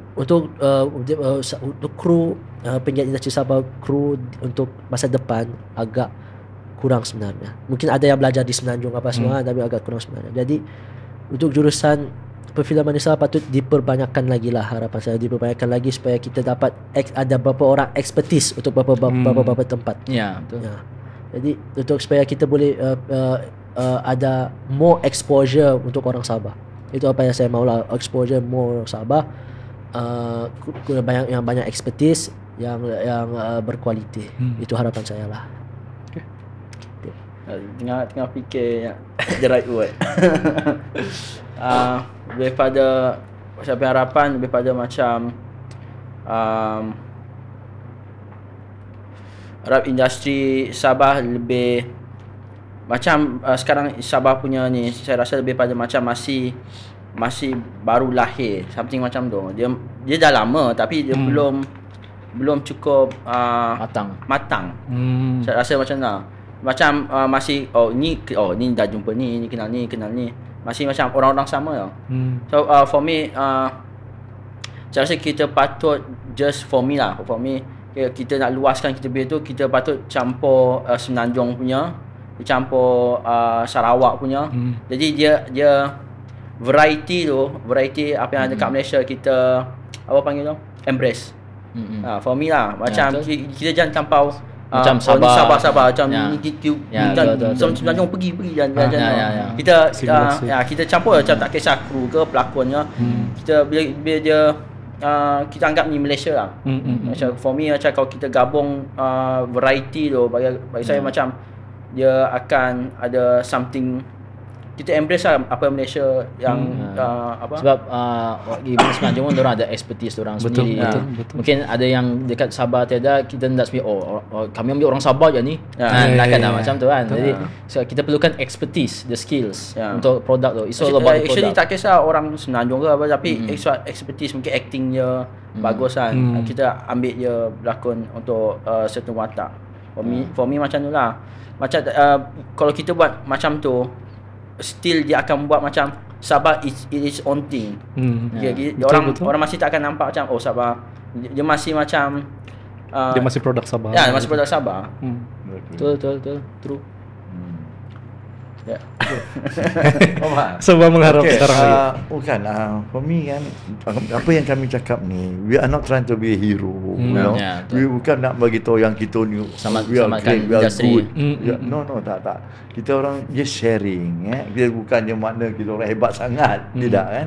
So kami peringkat juga belajar bersama, belajar juga daripada orang. Dan saya harapan saya di sini that when talk about film, it's about the product, it's about result product. Dan kalau boleh open up, macam Hanif kata tu, we need expertise. Open up dan kita belajar di situ. Myself kan, saya belajar pun melalui begini. Saya pergi berlakon dengan Korea, saya belajar orang Korea begini. Kita berlakon dengan Jepun kan, kita tengok, oh Jepun macam ni, dia manager level IIT. Dia punya disiplin dia semua kan. So apabila pergi Indonesia, saya Indonesia begini punya komitmen kan. So I belajar. It doesn't mean that kita produk still kita sabar, tapi kita belajar melalui orang yang lebih tahu, expertise.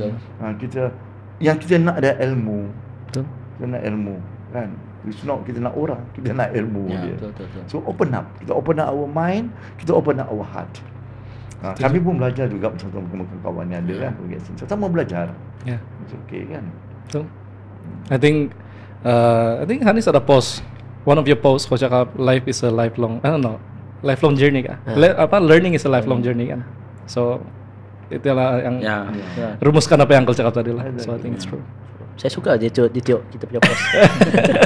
Thank you. Yeah, masuk kamu. Ya, jarang kami jumpa orang yang tengok post kami. Jadi kami sini pun ambil kesempatan sini kan ucap banyak terima kasih kepada staff jemput kami di sini. And then at least kita boleh share. Saya pun rasa lapang share kan. Best dia punya experience podcast ni.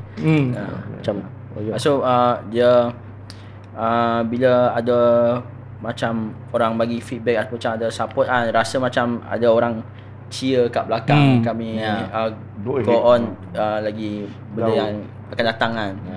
Jadi mesti macam contoh macam Dekan Astif tu waktu tu dia banyak bantu kami untuk tak buat tayangan. So ada kawan-kawan macam Ann, Larry semua, Rakib. So bila macam itu kami punya circle. So bila ada orang luar baru tahu saya sebenarnya follow korang dari dulu apa lagi. Macam tak sangka ada orang cheer kat belakang sebenarnya. Macam very appreciate lah. Macam tak sangka kami buat ni rasa macam tak buang masa lah buat ni. Betul. And saya pun mau cakap thank you juga, especially Hanis yang sudah membawa family semua pergi sini. Sebab saying yes. Sebab tidak semua, bila saya invite kan tidak semua akan cakap yes, but you said yes and you are willing to come here untuk share your experiences. Dan actually apa yang kamu buat boleh menjadi contoh yang sangat-sangat bagus untuk the rest of Sabahan. Bukan Sabahan saja, Sarawak sebenarnya. So that's why saya pun mau cakap thank you for coming here lah, to spend your time here. Thanks. Untuk Stefanos keep going lah, benda ni agak interesting untuk orang Sabah. Saya tak banyak, bagi saya tak banyak kan orang podcast bisa share idea apa semua. Sebab selalu macam yang story macam ni kita dengar bila kita lepak dengan orang tu dekat kedai mamak. Jadi tapi orang lain tak tahu macam ni lah. Dan saya rasa banyak yang dikupas dalam podcast ni. Sangat banyak. Kadang-kadang kalau kita pergi macam short interview radio pun sikit-sikit saja. Itulah saya suka podcast, sebab semua benda kita boleh share. Dan macam basically the beginning how to do it semua ada di sini dan you have shared it. Dan I believe that orang di luar sana boleh jadikan kamu contoh lah. Best kan dengan perspektif lain-lain kan. Betul. Yang best tu. So as saya punya tagline over here, it's to create, share and inspire. And kamu sudah inspire people lah. So thank you so much. Thank you for having us. Okay. Thank you. Guys, jangan lupa saksikan Step It Up Lunch pada hari Isnin jam 8 malam di mana? Di YouTube Step It Up Lunch.